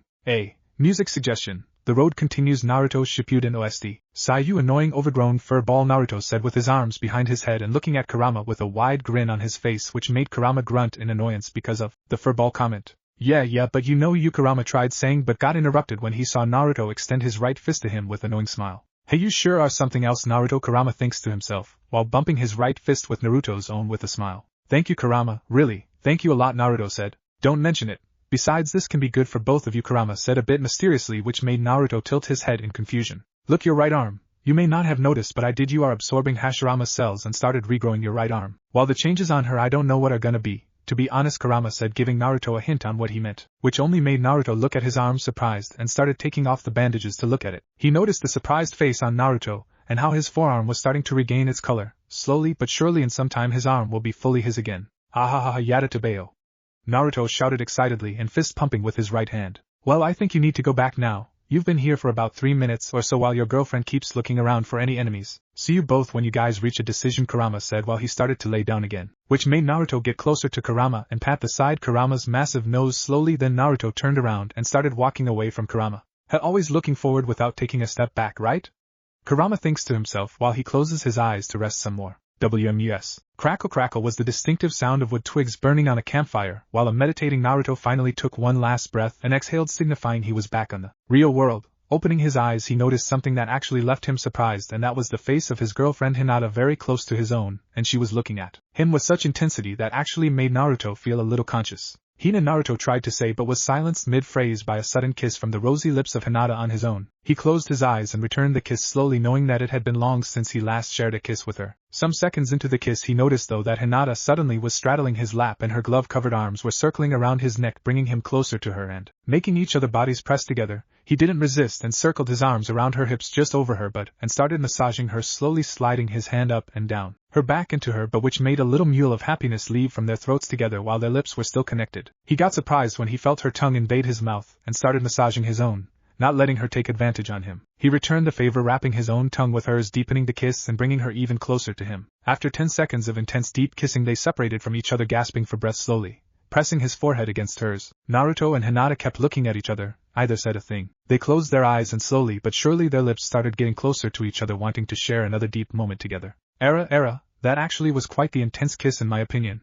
Do you think the woman would be willing to trade spots, Bucho? asked a soft voice with a hint of teasing on it that made Naruto and Hinata freeze just when their lips were about to touch again. I don't know, that's up for them to decide, after all we are their hostages, right? Said the voice of the second girl just after the first one, a little more serious than the first one, but it had a hint of mirth on it too. Turning their faces in the direction where their hostages were comfortably seated across with their limbs tied up, Naruto and Hinata noticed that the females of the group were wide awake. Naruto accommodated himself to be more comfortable against the tree he was leaning against and in the line of sight of their hostages, while Hinata with a little blush accommodated herself to be closer to Naruto and hug him with her left arm over his hip and her head resting against his right shoulder. Although Naruto didn't notice the girls in front of him, did notice that Hinata was glaring at them, maybe because of interrupting her time with her boyfriend. So, I see you are finally awake, and it looks like that somehow we can speak the same language, Naruto said, looking at each female seated across him, taking note that each female had the same kind of uniform, which made him think that maybe they were from the same group or faction if the little information he got talking with Yasaka on his mind was any indication. Well, one could say each of us is a special type of person, Ria said, narrowing her eyes slightly when she noticed she couldn't free herself from the rope she was tied with. She noticed from the corner of her eyes that Akino and Kaneko couldn't free themselves either, which got her struggling a little more. Shing thud was the sound of something sailing and embedding itself in the tree behind her head, which made Ria stop her struggling and open her eyes wide and look behind her. She noticed that a kunai was embedded deep in the bark of the tree. She actually wanted to squeal because of the cool design it had, but refrained herself from doing so because of the situation they were in, and looking down she noticed some strands of her hair were on the dirt, confirming that the air she felt pass near her ear wasn't just an illusion. Looking back up again, she noticed the gloved arm of the female that knocked her out was extended, and her hand was open in a throwing position, confirming she was the one that threw the kunai. This in contrast made Akino and Kaneko stop struggling too, knowing any false movement could cost them, so they played hostages for now. I don't think that was necessary. I could have just told them that the rope is being constantly reinforced by me, Naruto said, avoiding to call Hinata by her name, knowing right now they needed to be undercover. I know, but that was the fastest way to do so without needing to say too much, Hinata said, purposely avoiding to tell Naruto's name too. Sigh. Okay, sorry about that, girls, it's just the spirits are a little high after all. We only wanted to ask some questions, and if you could kindly give us some answers, we'll be willing to let you free, Naruto said, hugging Hinata closer to him with his right arm, knowing that her sudden changes were because of the things that were happening too fast for them. First, sorry about knocking you and your group out, but you got to understand we were suddenly attacked by the girl by your side and the passed out guy behind you, so we only retaliated in self-defense, Naruto said, looking at each mentioned person, which made Rias nod. Second, if you are wondering, well, you've been knocked out for a day. Sorry for being so rough with all of you, although the little cat girl did wake up after some hours but just decided to not cause trouble because we still had all of you captured. We tried to start a conversation with her, but she didn't even say a single thing, Naruto said, looking at Kaneko, whom only looked to the side with a little blush on her face, knowing she didn't like to get much attention on her. Okay, would you prefer to talk now or wait for your other two members to wake up? Naruto said, getting more comfortable on the tree, knowing this was gonna be an interesting and long talk. There's no need for that. We are already awake, said one Yudokiba while he sat down and leaned against the tree he was resting just some moments ago. Suddenly a clone of Naruto appeared in front of him and Issei and lifted them up together and put them beside Kaneko after its deed done. The clone turned around and walked away to continue patrolling the premises. Sigh. Okay, I'll be blunt and say it. My name is Naruto Uzumaki, and the one besides me is Hinata Hyuga, Naruto said, pointing to himself, then pointing to Hinata, whom had her head still leaned on Naruto's shoulder,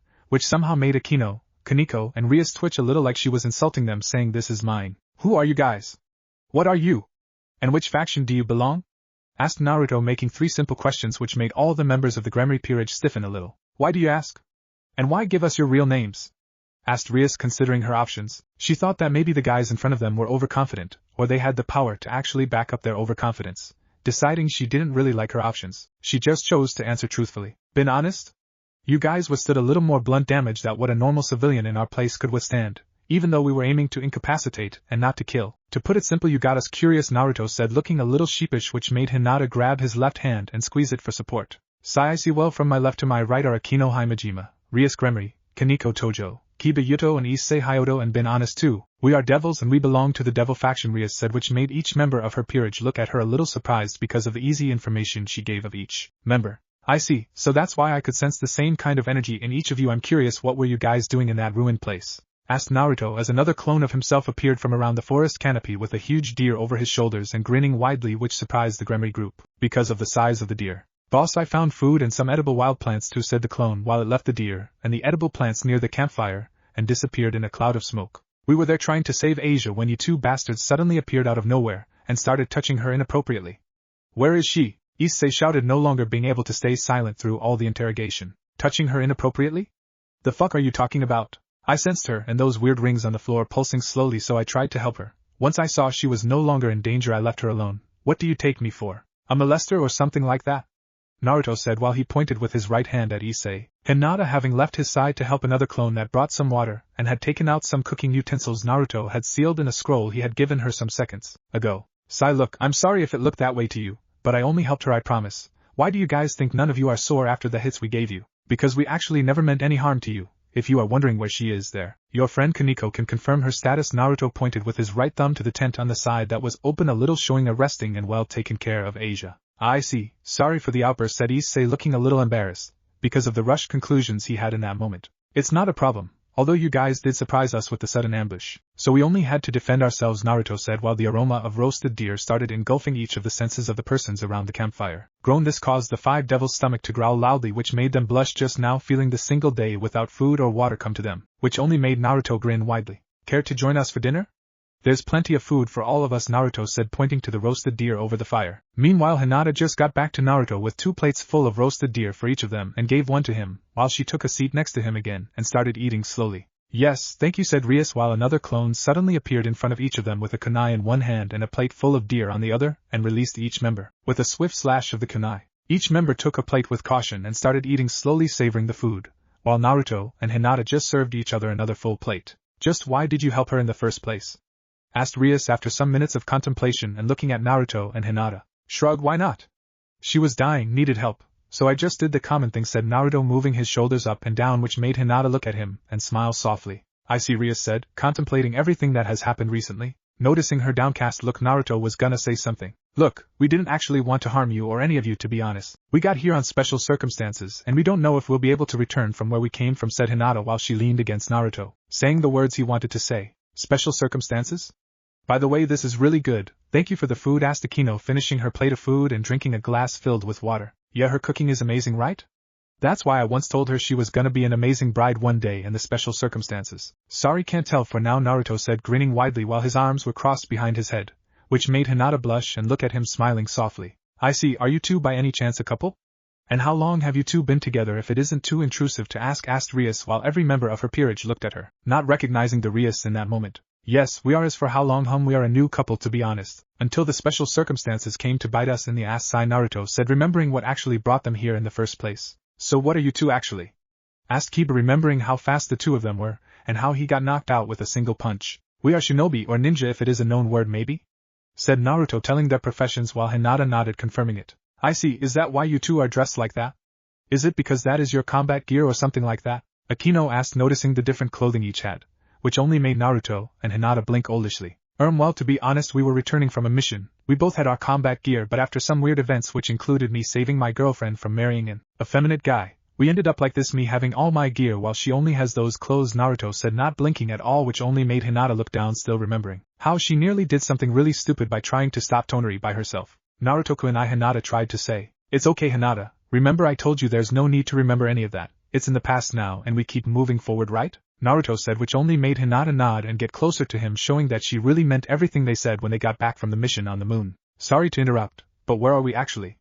Asked Rias, looking around and noticing that she couldn't recognize the part of the forest where they were in because of the night time. I'd say about 3 kilometers away from the place we were in about a day ago. We didn't want to get too far away, but neither wanted to be too closer to it. We wanted a safe place until we could actually collect more information and know where we actually were, Naruto said, looking up and noticing that it was getting close to midnight. I think we should sleep. Tomorrow morning we gotta go our separate ways and we are going to take the girl with us, Naruto said, which made all the devils look at him. Why do you want to take the girl with you?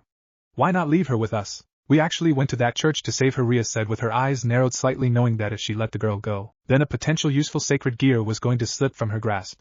Well, tell me, what do you think a normal person would think if a group of devils was in such a ruined place with a naked dying girl on a bench? Naruto retorted while his eyes narrowed slightly, knowing things could turn a little ugly if they gave the wrong answer. Meanwhile, Hinata was starting to mold chakra by his side and her eyes narrowing slightly. Sai, look, she's actually the friend of Issei here. She was captured by a group of fallen angels and we were there trying to save her, but we got there a little late. Why not come with us to our place of residence, so we can have a more meaningful conversation? Because this environment actually is not giving us any comfort to our groups, Rias said, trying to placate the shinobis in front of her, knowing that if things turned for the worse, they were gonna be taken out again and the nun would be out of her grasp forever. Naruto and Hinata kept their eyes narrowed for some more seconds, looking for any deception, and noticing none, stopped their glare and nodded together. Good, As I was saying, we should sleep. Tomorrow, we will go back from where we came. After all, we need more information of where we are and how we need to proceed from there. But you'll have to understand that we aren't going to leave the girl with you anytime soon, understood? Said Naruto, while Hinata just kept looking at the group with a little frown. Suddenly she stood up and went inside the tent where Asia was sleeping, which made Naruto only frown and sigh, noticing how her changes were starting to take effect slowly. He needed to talk to her and fast. But first they needed somewhere safe to rest. Maybe going to Tokyo faster wasn't such a bad idea after all. Naruto stood up and jumped to the top part of the tree he was leaned against, and kept looking up and in the distance, thinking everything that is happening in that moment. You aren't going to sleep?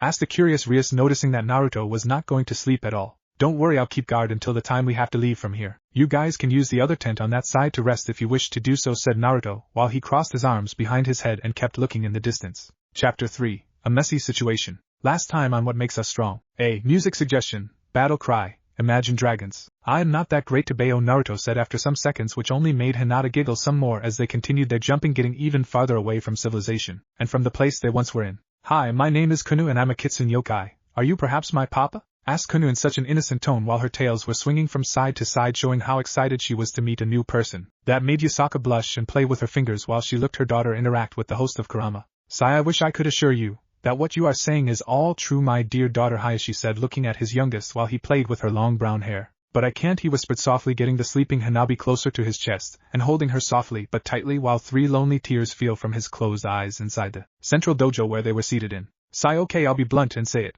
My name is Naruto Uzumaki, and the one besides me is Hinata Hyuga, Naruto said, pointing to himself, then pointing to Hinata, whom had her head still leaned on Naruto's shoulder, which somehow made Akino, Kaneko, and Rias twitch a little like she was insulting them, saying, this is mine. Sai, I see well. From my left to my right are Akino Himejima, Rias Gremory, Kaneko Tojo, Kiba Yuto, and Issei Hyoto, and been honest too. We are devils and we belong to the devil faction, Rias said, which made each member of her peerage look at her a little surprised because of the easy information she gave of each member. Now, 1:30 a.m.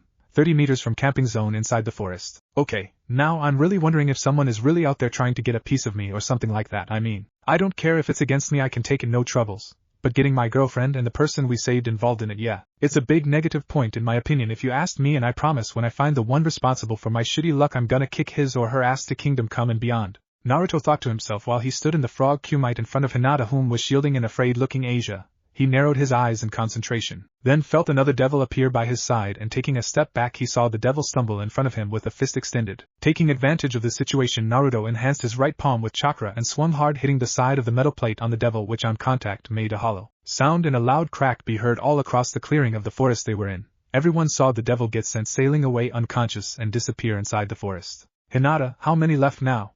Naruto asked without turning his head at all, knowing that a false move could cost them dearly. There are 10 devils left, and of them all 3 look stronger than the rest that have been trying to capture us, Naruto-kun, Hinata said, holding Asia's head closer to her bosom, stopping her from watching all the fighting happening around them, knowing that Naruto was thinking of way to escape. Keeping her Byakugan activated, she noticed how the devil that Naruto just knocked out disappeared the same way the Gremory group did about an hour or so ago. TCH, this is really a messy situation. I didn't think so many would appear to try and take us out, Naruto said, looking around himself and thinking fast on how to get all of them out of here and maybe find residence in Kyoto, wherever that place is. The plan to get more information with Rias and the other guys went to hell really fast. But maybe if they could lose track of these guys, then they could make a run for it in the other direction. Can you please just stop all of this? We don't want to have to use more force than the necessary. We just want some answers from you, said one of the devils, whom Naruto presumed to be the leader of this assault team that sprung up on them. You say that now, but what about earlier? Why just attack us without saying a thing? Naruto said, remembering the last hour how everything was quiet one moment to suddenly feel and see 20 or so more devils appear out of nowhere near the tent where Rias and their group were in. He remembered how Rias and her friends came out to say something to the red-haired guy that was accompanied by a silver-haired woman and a black-haired girl with a weird costume, only for all of them to disappear in a huge weird glowing symbol surrounded by a huge circle that appeared beneath their feet. And yeah, that's when things went to hell again. He was actually getting really frustrated with the surprise attacks springing on them so fast in such a short time. Couldn't they have just a little time to rest and collect their ideas?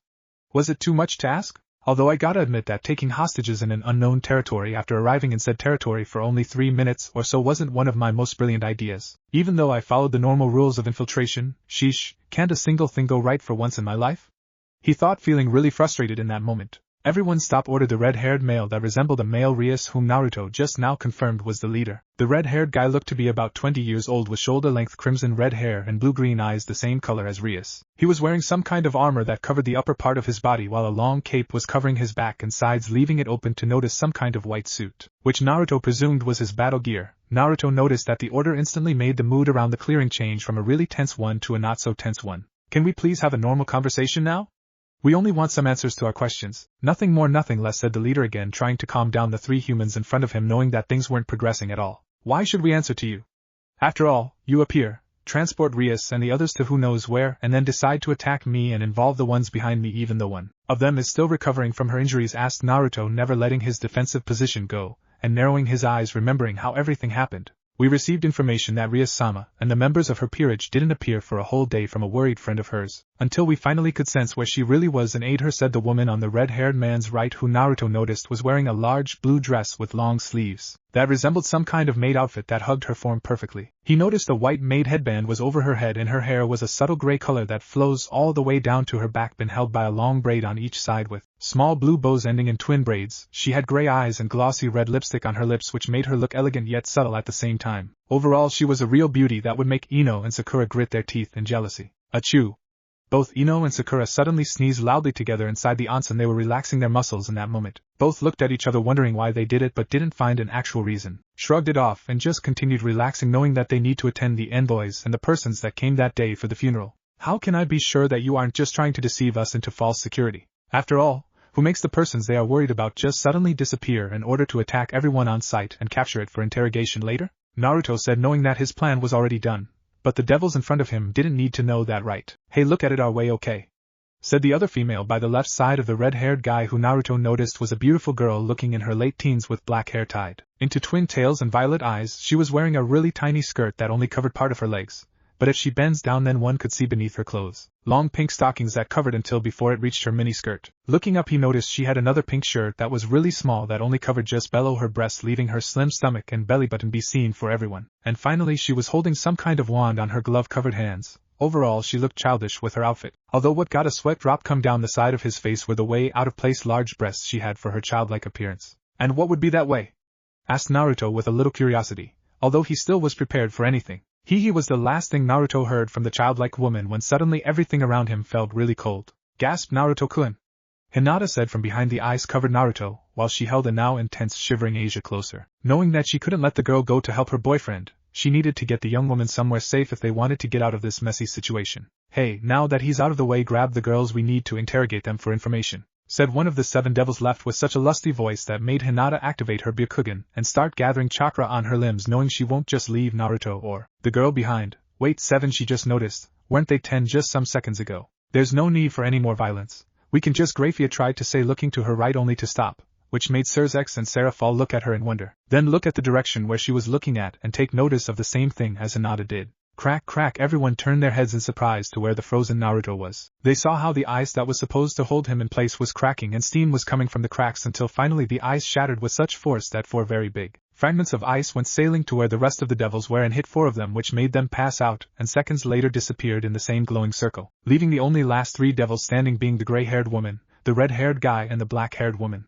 Okay. That was not nice to do. I guess plan B will have to do, said and thought Naruto to himself, looking with a serious face in the direction of the 3 stronger devils. Each devil noticed how the blonde guy had a little layer of orange energy that was bubbling around himself slowly, and how the atmosphere around the clearing actually turned even tenser than before. Preparing themselves for the fight that was gonna break, each devil started gathering their magic, knowing that things were serious now. Onai-sama/Oni-sama. Please stop this. They are not enemies, came the roaring voice of one Rias Gremry and Sona Citri that appeared behind the last 3 devils with all their peerages together, which got them surprised and made them turn around involuntarily. Now Naruto thought to himself, taking advantage of the situation, making an appendage made of pure chakra appear behind himself, he grabbed Hinata, who was holding the distraught looking Asia, and lifted them up. Well, thank you for the hospitality, but I guess we'll have to make our meeting short. See you another time, Rias. I guess our meet and greet will have to be at another time. Take care, Naruto said, making all the devils stop and look around at them, surprised when they saw Naruto take a huge leap and disappear in the night and forest like they never existed to begin with. Wait, Naruto-kun! Rias yelled, lifting her right arm in the direction Naruto, Hinata and Asia disappeared into the night, trying to stop them. Asia, Naruto, wait, leave her with us! Yelled Issei in the same direction, but to no avail. "Hey, don't worry about the girl, she'll be alright with us," said Naruto, appearing on the right side of everyone, making those that didn't know about his ability look at the clone surprised while it had 3 tied up and unconscious devils over his right shoulder, while a big grin was on his face. Rias turned her head around to look at the clone and tried to say something, while everyone else only watched, waiting expectantly. "Sorry, I only have enough energy to leave these guys here for you to take care of. Don't worry, we'll be back after some things are solved." And Rias, "We'll need to discuss this thing about servants that each devil has a right to own," the clone said in a serious tone, looking at each devil with such intensity that made them feel uncomfortable. After some seconds it dispersed in a cloud of smoke, signifying the end of the discussion. Rias could only watch worriedly the place where the clone once was. After some minutes she turned around and noticed that each member of her peerage had a worried expression on their face. Looking around in the same direction she noticed Sona and her peerage were looking at her with a curious expression, and her brother, sister-in-law and the Satan Seraphal Leviathan were looking at her with an expectant look. "I think there's a lot we need to discuss, right?" She said, more for the Satans and her sister-in-law than everyone else, which prompted said devils to nod. "Can we go back to the academy? This will take some time and everyone has to give their version of the story," she said, and after some seconds a big magic transportation seal appeared beneath everyone. Taking one last glance where Naruto, Hinata and Asia disappeared into the night, she thought, "Be careful." WMUS. Music suggestion. Goodbye Forever, Naruto the Last OST. It was looking as if the day itself was mocking them. It was raining so much that the persons around the site of the funeral could only sympathize with the day itself. "Everyone gathered here, I'm very grateful each of you had made some time on your busy schedules to come for this sorrowful event. Maybe in another time, or if things didn't happen the way they did, then instead of this burial we could have had something different," said one Irika Yumino, keeping his face straight and trying hard not to cry. "Naruto and Hinata were both my precious students. I saw them grow up from being simple kids to be the incredible man and woman they became. They grew up in a harsh time. Each had their amazing qualities and some little quirks to them that made each of them unique. I wish I could have at least saw them grow up some more and have kids of their own, because the majority here knows that they loved each other a lot. But they loved their village more than their own lives. That's why we still continue to be here today. I'm very grateful to all the presents here. I still remember the old days when Naruto would yell out to the world, 'I will be the greatest Hokage the people have ever seen.'" Irika chuckled a little, looking down to the ground while tears were starting to fall from his face. "Although thanks to the rain you couldn't know. I remember how Hinata would always follow him, supporting him from the distance, never doubting he wouldn't fail because she saw him stand up all the time after a lot of failures is the reason she could stand up for herself, even though they never noticed it. Each of them helped each other a lot," Irika said, looking up and looking at all the friends and persons that Naruto and Hinata met on their missions all around the elemental nations, persons from the land of spring to the last corner of Iwa. He noticed Konohamaru, Moegi and Udan were crying a lot but didn't voice their sorrow. He knew that after this things weren't going to be the same. On this sorrowful day, myself as a surrogate father for Naruto and Hayashi-sama as Hinata's father reached an ominous decision, and we both decided that Naruto and Hinata would be buried together under the Uzumaki name. This is my final goodbye to my precious students. Know, my precious son and daughter, that I wish I could have seen grow up together. Hope that wherever you both are you are supporting each other, as you've done always," Irika said, finally leaving the front of the 2 coffins that rested behind himself. One could notice that each coffin was unique, but the most noticeable thing was that in each coffin on the cover there was an Uzumaki symbol which symbolized the burial of the persons as a family. When Irika left the podium, the persons started giving their final respects one by one to each Uzumaki. When it was time for the friends on the village, each of them had the same thoughts. "I'm sorry for being so weak and not been able to help you. Wish I could have stopped all of this. But nothing I did worked in the end." Creak, creak, creak was the slow and deep sound that reverberated in each person's head even if the drops of rain hit the ground unforgiving. As the coffins slowly but surely disappeared from their sight every time the rope creaked, a flashback of Naruto and Hinata came to their mind. How a bright attitude never wavered and kept moving forward. How a calm attitude was necessary for mediating and taking wise decisions. Every time the rope creaked, the tears on each person started flowing more, knowing that this was life. Nothing could be done. It was natural for each person. "I just wish I could have helped you," was the last thought on everyone's mind when they heard the coffins hit the ground softly. But for them the sound was so hollow, so deep they couldn't stand it. Everyone just looked on the ground, not wanting to believe the sight of the Jonins throwing dirt to close the holes. When the final shovel full of dirt was thrown, it was like everything stopped. The Jonins put a double tombstone that contained the inscription, "Here lie Naruto and Hinata Uzumaki, beloved son, daughter, friend, brother, sister." An inscription that everyone could see from where they stood, a sight that renewed the tears, knowing that what was in front of them was the real thing, the real life. Knowing they couldn't stop it no matter what they tried. Finally, after an hour or so, the place where the tomb was looked so empty it was a hollow sight, because the rain made all the flowers the people left be washed away slowly until there were none at all. As if noticing the final moment, the rain started to stop slowly. A single ray of sun started to shine on the tombstone just where the inscription was. One final person appeared and walked to the tombstone and put a single orange dandelion on the tomb of Naruto, and a single lavender rose on the tomb of Hinata. Turning away from the tomb, he walked away slowly and disappeared the same way he appeared, as if the wind carried him here. Some distance away a person watched all this unfold. She shook her pink-haired head slowly, knowing nothing she said in that moment could stop the person from leaving again. Right now it was time to mourn and let time heal, nothing more. Entrance to the cemetery. I'm not giving up like everyone else has done. Oni-sama, Oni-sama, I assure you both that I will find a way to get you back, or help you any way I can. That's a promise, was the thinking process of a young woman that looked to be about 15 years old. She has long brown hair that reached past her back and 2 long hair bangs in front that reached until just below her breast with a pink ribbon in each bang. She has white eyes with a little hint of lavender in them. She was wearing a formal black kimono used for funerals that sported the Uzumaki symbol in each part where the insignia of her clan was supposed to be. After some minutes of continued contemplation, she turned around and, turning off her byakugan, started walking away slowly from the resting place where her Oni-sama and Oni-sama were supposed to be buried in. Excuse me, are you perhaps Hanabi Hyuga? She heard someone ask behind her. That made her stop and look behind to see the one that said her name. Yes, I'm Hanabi Hyuga. Who are you?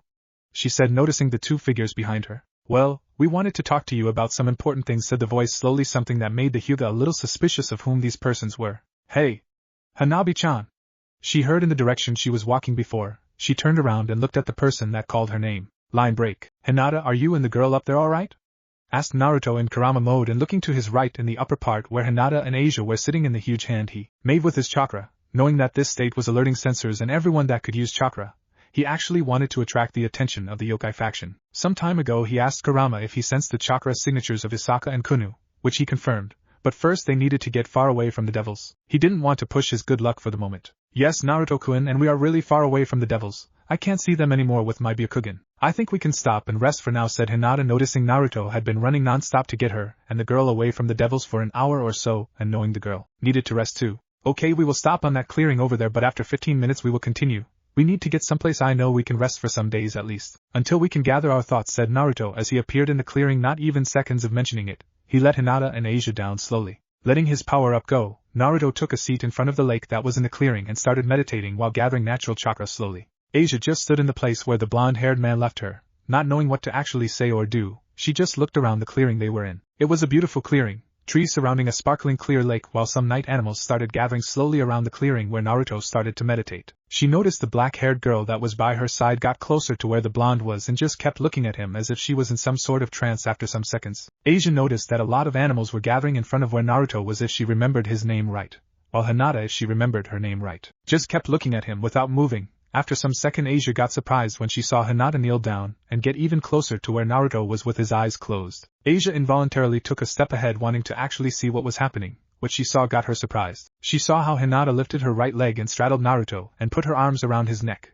A little pink started dusting her cheeks. Noticing the intimate position they were in, getting even closer, she noticed how Hinata started kissing and nibbling Naruto's neck slowly. This in turn made her feel a little flustered and get the black jacket that was covering her even closer to her body. Suddenly feeling a little conscious of her state of clothing, she took another step ahead to get a better glance, letting curiosity overpower her senses, but never saw a twig just where her feet was gonna touch. Crack was the soft sound that was heard all across the clearing, and because it was too quiet, it was like it reverberated in her head for hours. This in turn made Hinata that was in her trance stiffen and look in the direction where Asia was. Hinata growled and glared hard in the direction of Asia while her byakugan activated.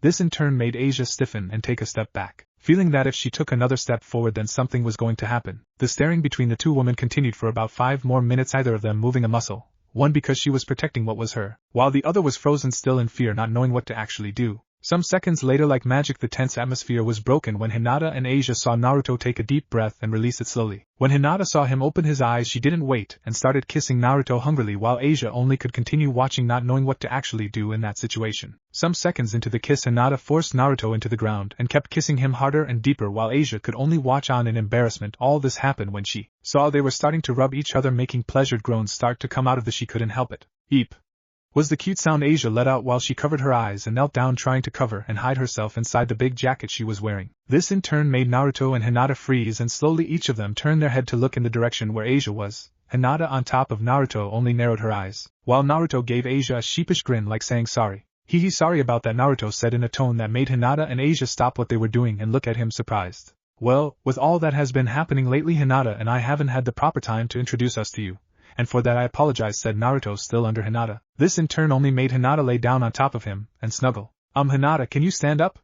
We need to properly introduce ourselves to the girl, Naruto said, trying to make Hinata stand. This in turn only made Hinata hug Naruto, not letting go at all. Sweat dropped from Naruto and Asia. Anyway, sorry for all the running around and for not providing much clothes for you to cover with, Naruto said as his right hand rubbed the back of his head, while he was still laying down on the ground with Hinata on top of him, and he looked in the direction where Asia was. Asia only shook her head, reassuring Naruto that it was okay. They continued to be in silence for 2 more minutes approximately, either person knowing what to actually say. Hinata meanwhile continued to snuggle closer to Naruto's body, been in her own world. Thank you, she said, bowing her head low, thanking both Naruto and Hinata for helping her in all that mess that she didn't know how it sprung on them. This only made Naruto and Hinata look at her surprised. There's no need to thank us, Tebeo, Naruto said, flailing both his arms in front of him, a little nervous, and Hinata just looked at her curiously, this time all her apparent rage for the girl gone, knowing that the girl maybe wasn't a bad person after all.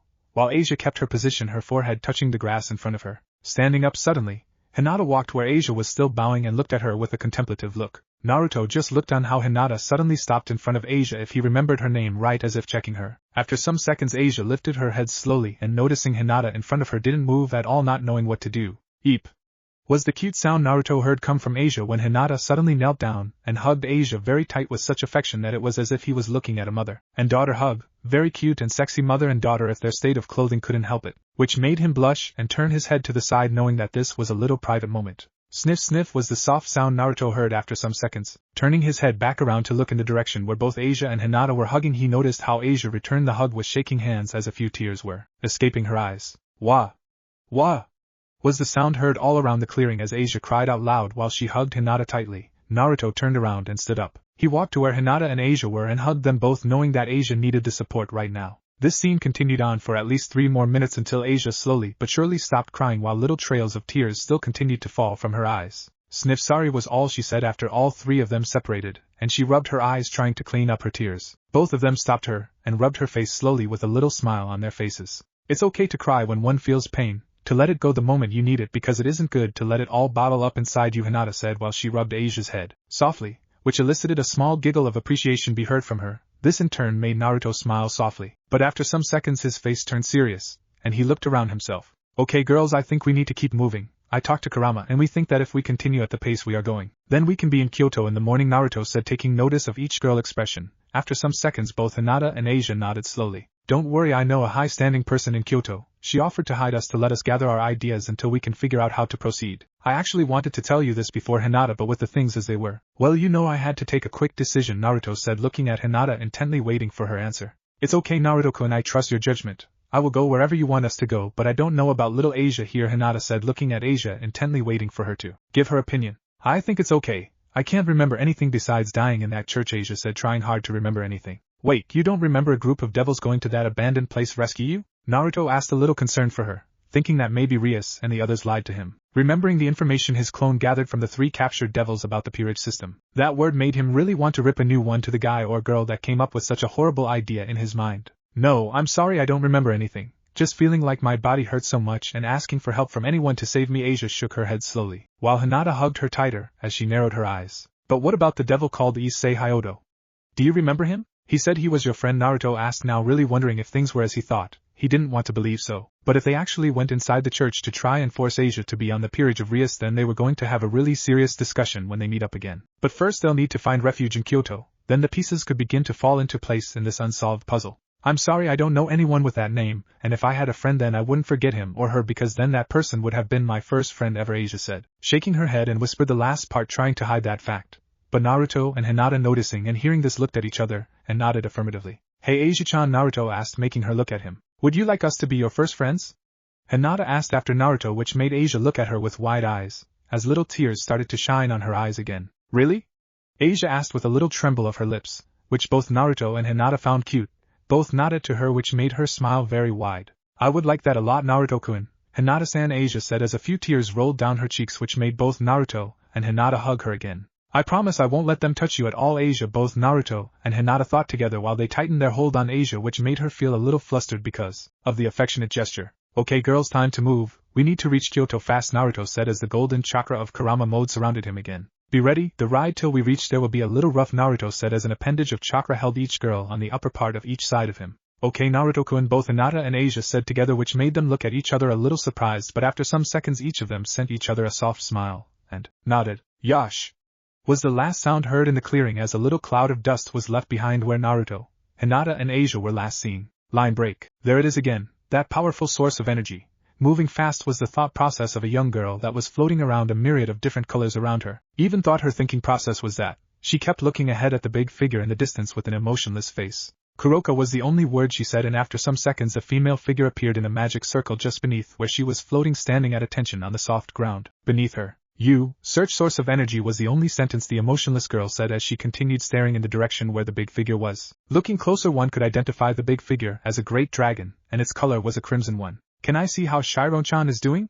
Naya, was the reply of the distinctive feminine voice as her twin black cattails swayed from side to side, feeling a little giddy at the prospect of seeing how her beloved little sister was doing, although she too was intrigued about the incredible source of natural energy she sensed some time ago, which made her ears twitch cutely. The young girl floating in the upper part just kept looking at the great dragon in the distance, while the young woman in the part below just waited patiently. "Okay," was the only word said, which prompted the other female figure in the surroundings to disappear in a magic circle some seconds later. "Soon, great red, very soon," were the words said by the only female floating in the void around her, as she lifted her right arm and made a hand sign with her right hand as if shooting the great dragon, and some seconds later she too disappeared. Apologize for taking so much time to report my findings, Rizavim-sama. There were some things I needed to take care of in the house of Astaroth before coming here," said the figure that appeared and knelt in front of the mentioned person. "Maybe I should just kill you for your transgression," said the devil sitting in front of him, while a wide malicious smirk appeared on his face. "Wait, I have interesting news and information, Rizavim-sama," said Diodora Astaroth desperately while he bowed his head, touching the ground in front of him.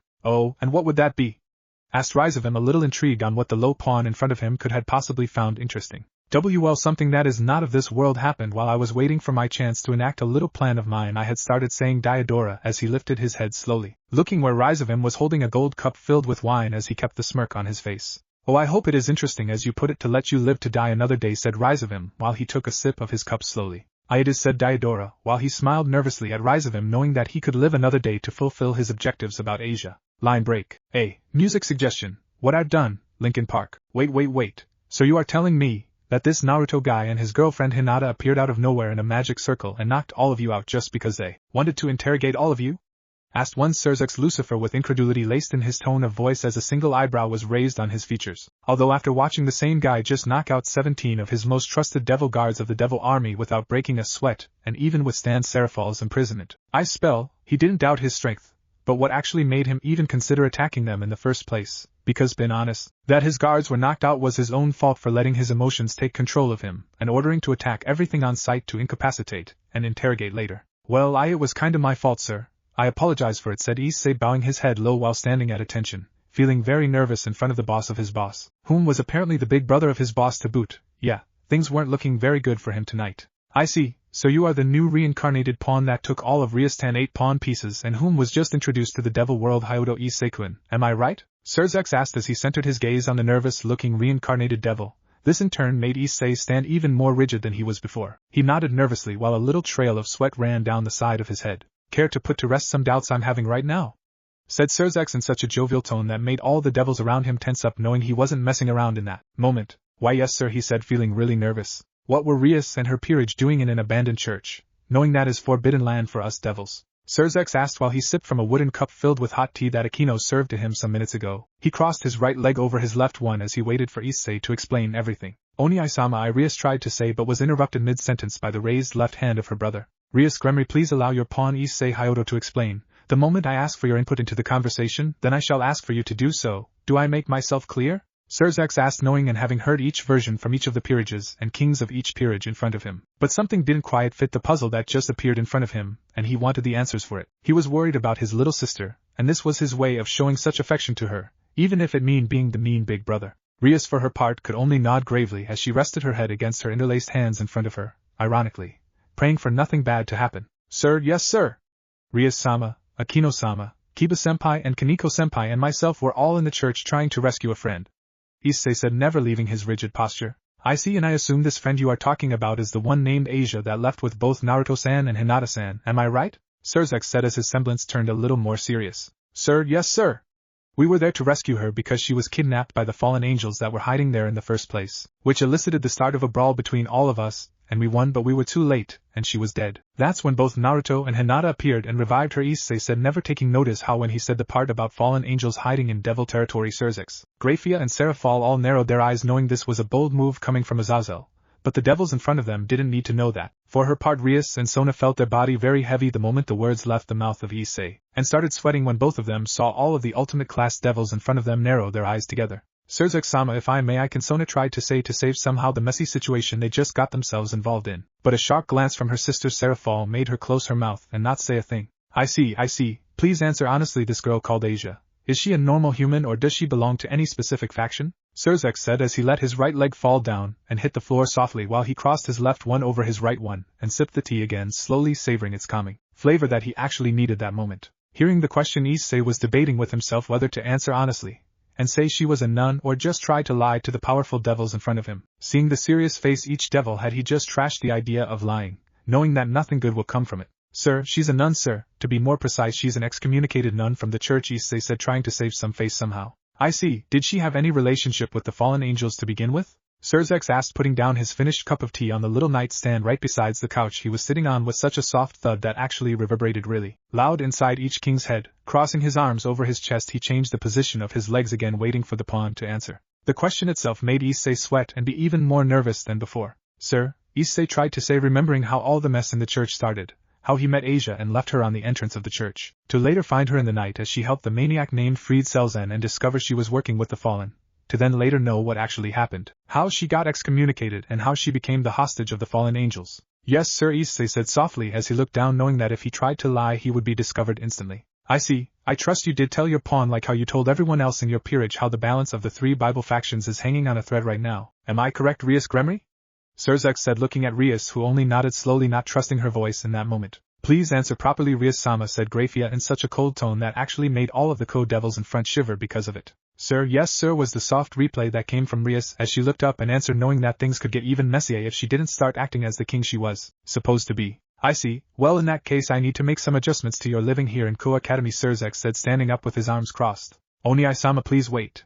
I don't want to leave Ko. Rias tried to say but stopped mid-sentence when she caught the sharp glance both Surzek and Grafia sent her way. I never said I was going to return you to the underworld. I said there were going to be some adjustments in your living in Ko, said Surzek, glancing at Serafal, which made her slowly stand up too. Rias Gremory, in first instance for the transgression of entering a holy place that belongs to the biblical god faction, you are hereby revoked of your duties as a guardian of Ko. All those duties now only solely fall on Sona Citri from now on, Surzek said, never letting his emotions get the better of him, knowing that what he was doing was for her own good. Second, the actions of your peerage fall your shoulders, Surzek tried to continue. Wait. It wasn't Butcho's fault. I was the one that forced everyone else to help me. I was the only one that came up with the idea to save Asia in the first place. Issei yelled, trying to help Rias in any way he could, knowing that everything was his fault to begin with. This in turn made everyone else in the room gasp, while only Grafia, Surzek and Serafal stood calm, although Grafia narrowed her eyes in the direction of Issei. I see. Regardless of that, as I was saying, anything that a piece does, the actions it takes befall on the shoulder of its king. Meaning that even if you did all of this alone, that would have meant that Rias didn't control you at all and you were starting to become a stray devil, which will force us to eradicate you this instant, Surzek said as he started charging some magic. This made Issei open his eyes wide in fear, not wanting to die just yet. Wait, Oni-sama. I accept the punishment. He's not the one going stray. I knew his plan and continued along with it, and made everyone else accept it too, Rias said, holding back the tears that were trying to fall from her eyes but never giving in. In light of this new information, then from this day forward for at least 3 months you and your whole peerage will have to go through re-education 3 days each week. And when the time ends, you and your peerage will be tested in this particular subject, Surzek said, never letting his serious face go. So, it is okay to let a living person die just because you don't want your petty war to restart again, Issei said as his sacred gear boosted gear appeared on his left hand and he started charging up. You are telling me that I should have let Asia die for something so petty as a simple war? Issei yelled as the green gem on his sacred gear started pulsing violently thanks to his raging emotions in that moment. I won't, was the last thing Issei could say when he was knocked out by a chop to the back of his neck. When he fell down, everyone saw Grafia standing behind where he was. Surzek-sama, I request to be able to educate this devil myself, Grafia said in such a cold tone that actually made all the devils take a step back, knowing that her education was actually short of brutal, if anything. It's not because I don't believe in saving a friend, but because the safety of a whole faction, hundreds of people, befall on the shoulders of each and every king of each peerage out there, and the actions taken this day could have sparked a war between the 3 great powers again. You do know this to the point, am I correct, Rias Gremory? Surzek said, looking at his little sister sternly, whom could only nod as she looked down, knowing the decisions she took that day were her own and not anyone else. As the Satan that rules over the underworld, I feel compelled to take all these stern actions I'm taking right now, and as your big brother I actually feel disappointed thinking where I did go wrong and asking myself why. He said sternly at first but finished saying slowly, looking at Rias softly. Ha ha, why you ask? Ha ha, Rias asked as she could no longer hold in the tears of frustration she was feeling in that moment. Everything, all her planning, just went to hell in a single instant, all because of an unknown variable that suddenly appeared out of nowhere and his girlfriend. The unknown variable named Naruto Uzumaki and Hinata Hyuga. It felt like the time and space itself was conspiring against her to just watch her suffer and laugh at her suffering, and she couldn't hold it anymore. All of this. I did all of this because of that fucking stupid marriage contract you and father are forcing me to go through. You know it already, so don't just ask me suddenly why. She yelled out loud, no longer been able to hold herself back, which only made everyone else in the room widen their eyes in surprise because of the outburst she was going through. I fucking despise him. He's no good at all. I hate to think that I'll have to spend the rest of my fucking days been with him. The mere thought of him even looking at me in any way fucking repulses me. I can't stand him at all. I don't love him at all. And you all fucking know it, but even then you are still forcing me to marry him. She kept yelling while a lot of her magic was starting to be seen surrounding her. This actually made Surzex widen his eyes because for the first time he felt he was seeing the real Rias, and not the one that looked always prim and proper all the time. I don't want to, I can't stand it. To think that I'll be married to such a filthy devil such as him. All I want is to be able to choose whom I can marry, Rias said, feeling very tired after her outburst as her tears fell. She fell on her knees, no longer her legs been able to support her at all as she rubbed her eyes with both her hands, effortlessly trying to clean her tears but knowing she wouldn't be able to. When everyone awake on her peerage saw her fall on her knees, they rushed to her side and hugged her tight, which only made Rias cry even harder while she was being held by Akino, Kaneko and Kiba, each of them knowing that their king needed them in that moment. Surzex could only watch this with a little frown on his face, now really knowing what was going on his Imuto's mind, but even then he had decisions to take, even if he felt like a bastard in that moment. I see, even then, as I was saying, when time ends you and your peerage will be tested together, and if any one of your peerage doesn't approve, then that piece shall be removed and transferred to be Graphia's. Do I make myself clear? He said, knowing this could spell real doom for his little Imuto. And during that probation time you shall not be able to recruit more peerage members. If your peerage fails and you lose a minimum of 3 pieces, then your recruitment rights will be revoked forever. This in turn only made everyone else in the room that saw and heard all this transpire widen their eyes in surprise, knowing that things were dead serious. Why? Rias asked with wide and teary eyes, knowing that this punishment was really harsh for even her brother to put it on her, and things went to hell and beyond. Rias, this was no joking matter and you know it well. A new war could have sparked, and we can't afford that. I'm sorry, but this is what must be done. That's all I'm gonna say, he said in an apologetic tone, knowing that he couldn't afford this time to be soft. Sona Citri, there will be someone coming to help you in your new duties, and keep an eye on everything that is gonna happen from now on. I'm sending her, so be ready, Seraphol said after some minutes, knowing that the conversation and punishment between Rias and Surzex was done, but she had to find a way to punish her Imuto, and this was the only way she could do it. No, please, anyone but her. You know she likes to control everything I do. Please, not her. Sona said, knowing her sister was punishing her too, not as harsh as Rias but even as bad. This only made Rias turn to her and smile apologetically, knowing that really harsh times were coming on to both of them because of a wrong decision. Yes, the one-horned devil ram will be here in 3 days, so be ready, Seraphol said, taking a no for an answer and showing how serious she was. I think it is time for us to leave Lucifer-sama, Leviathan-sama. I shall take this unruly piece with me for the start of his education, Graphia said as she lifted the passed-out Issei on her right shoulder and walked to where Surzex and Seraphol were. See you then, Rias-sama. Sona-sama, take care both of you, and Rias-sama, sorry about all of this, Graphia said as she teleported both Satans and herself out of the occult research club room. When the Satans left, Rias was seen still on the ground, but this time she had a lost look on her face as she mumbled to herself repeatedly, anything but that, please. Line break. The sun was appearing beautifully on the distance, some sun rays hitting the side of the face of both Asia and Hinata as they both felt their hair blow backwards because of the speed they were traveling at, thanks to the running Naruto that was holding them both in the air in Kurama mode, knowing that maybe they were closer to the part Naruto told them about. Hinata activated her Byakugan, and what she saw some distance ahead made her tilt her head in wonder, noticing some people with weird animal parts sprouting from them. She was confused because she never thought she'd see more people with the same feature as the cat girl from before. Although what got her tense were the weapons the persons were holding. Thinking that a confrontation was inevitable, she turned her head and looked at Naruto. Naruto-kun, I think there's something going on. There are persons with animal features some distance ahead of us, but they are holding weapons. Hinata yelled from her position, which made Asia turn her face to look at her surprised, because the only thing she could see around were trees, a lot of trees. I see, thanks Hinata. I think it's time we stop and walk to meet these persons, Naruto yelled back as he slowly stopped some distance short of meeting the yokai faction. Some seconds later, Naruto, Hinata and Asia all appeared in front of the yokai people walking slowly. Halt! State your business in reaching yokai territory, said one of the persons with animal features in front of them all, who had a big axe in both hands, which made the 3 of them stop. We are here to see Yasaka-sama per her request, Naruto said, taking a step ahead of Hinata and Asia, which made them both look at him surprised. And who are you, human, that Yasaka-sama herself would ask for your presence? Asked the second guard, readying his weapon, a long staff with a blade in the end. Kitsune-senin was the only phrase heard, which made all yokais in front of them stiffen and sweat a little, remembering the explicit orders their leader gave to them all when they heard that password. They thought that maybe Kitsune-senin would be coming later, because their leader told them so, not one day later after she told them all about it. How do we know it is true what you are speaking, Kitsune-sama? I apologize for my rude question beforehand, but we gotta make sure you are who you claim to be, said the first guard, now looking more nervous than before. That's easy to do actually, here Kurama, Naruto said in thought, instantly transforming in Kurama mode and making the ethereal form of Kurama's head materialize all around himself, Hinata and Asia. Is this proof enough? I would like to not attract more unwanted attention than I've already done, Naruto said in a commanding voice. This in turn made all the yokais in front of him drop their weapons and kneel. Yes, Kitsune-sama, I apologize for not believing you, please follow us. We will escort you directly to where Yasaka-sama and Kuno-sama are with all due haste, said the leader of the guards, whom Naruto noticed resembled a lot of monkey wearing an armor. Okay, and thank you for receiving us in such a short notice, said Naruto, letting his form go. But unknowingly he attracted the attention of a black cat that was searching all around Kyoto town, searching for clues about the powerful energy Office wanted her to find and bring to her. She had spent the whole night looking after her little sister Chiron when she came until sunrise, so she actually missed the huge energy signature traveling to Kyoto. What? She loved her little sister more than she let be seen. Sue her if you wish. I finally found you, but why are you going to the yokai faction? Naya, was the sound the black cat let out in the end of her thoughts as a little magic circle appeared beneath her and transported her. What if Naruto and Hinata in high school DxD? And thanks for watching my video till the end. If you enjoy this content, then do consider subscribing to my channel, and leave a like if you guys need the next part. Comment down, and thanks for watching the video, and see you guys in the next video.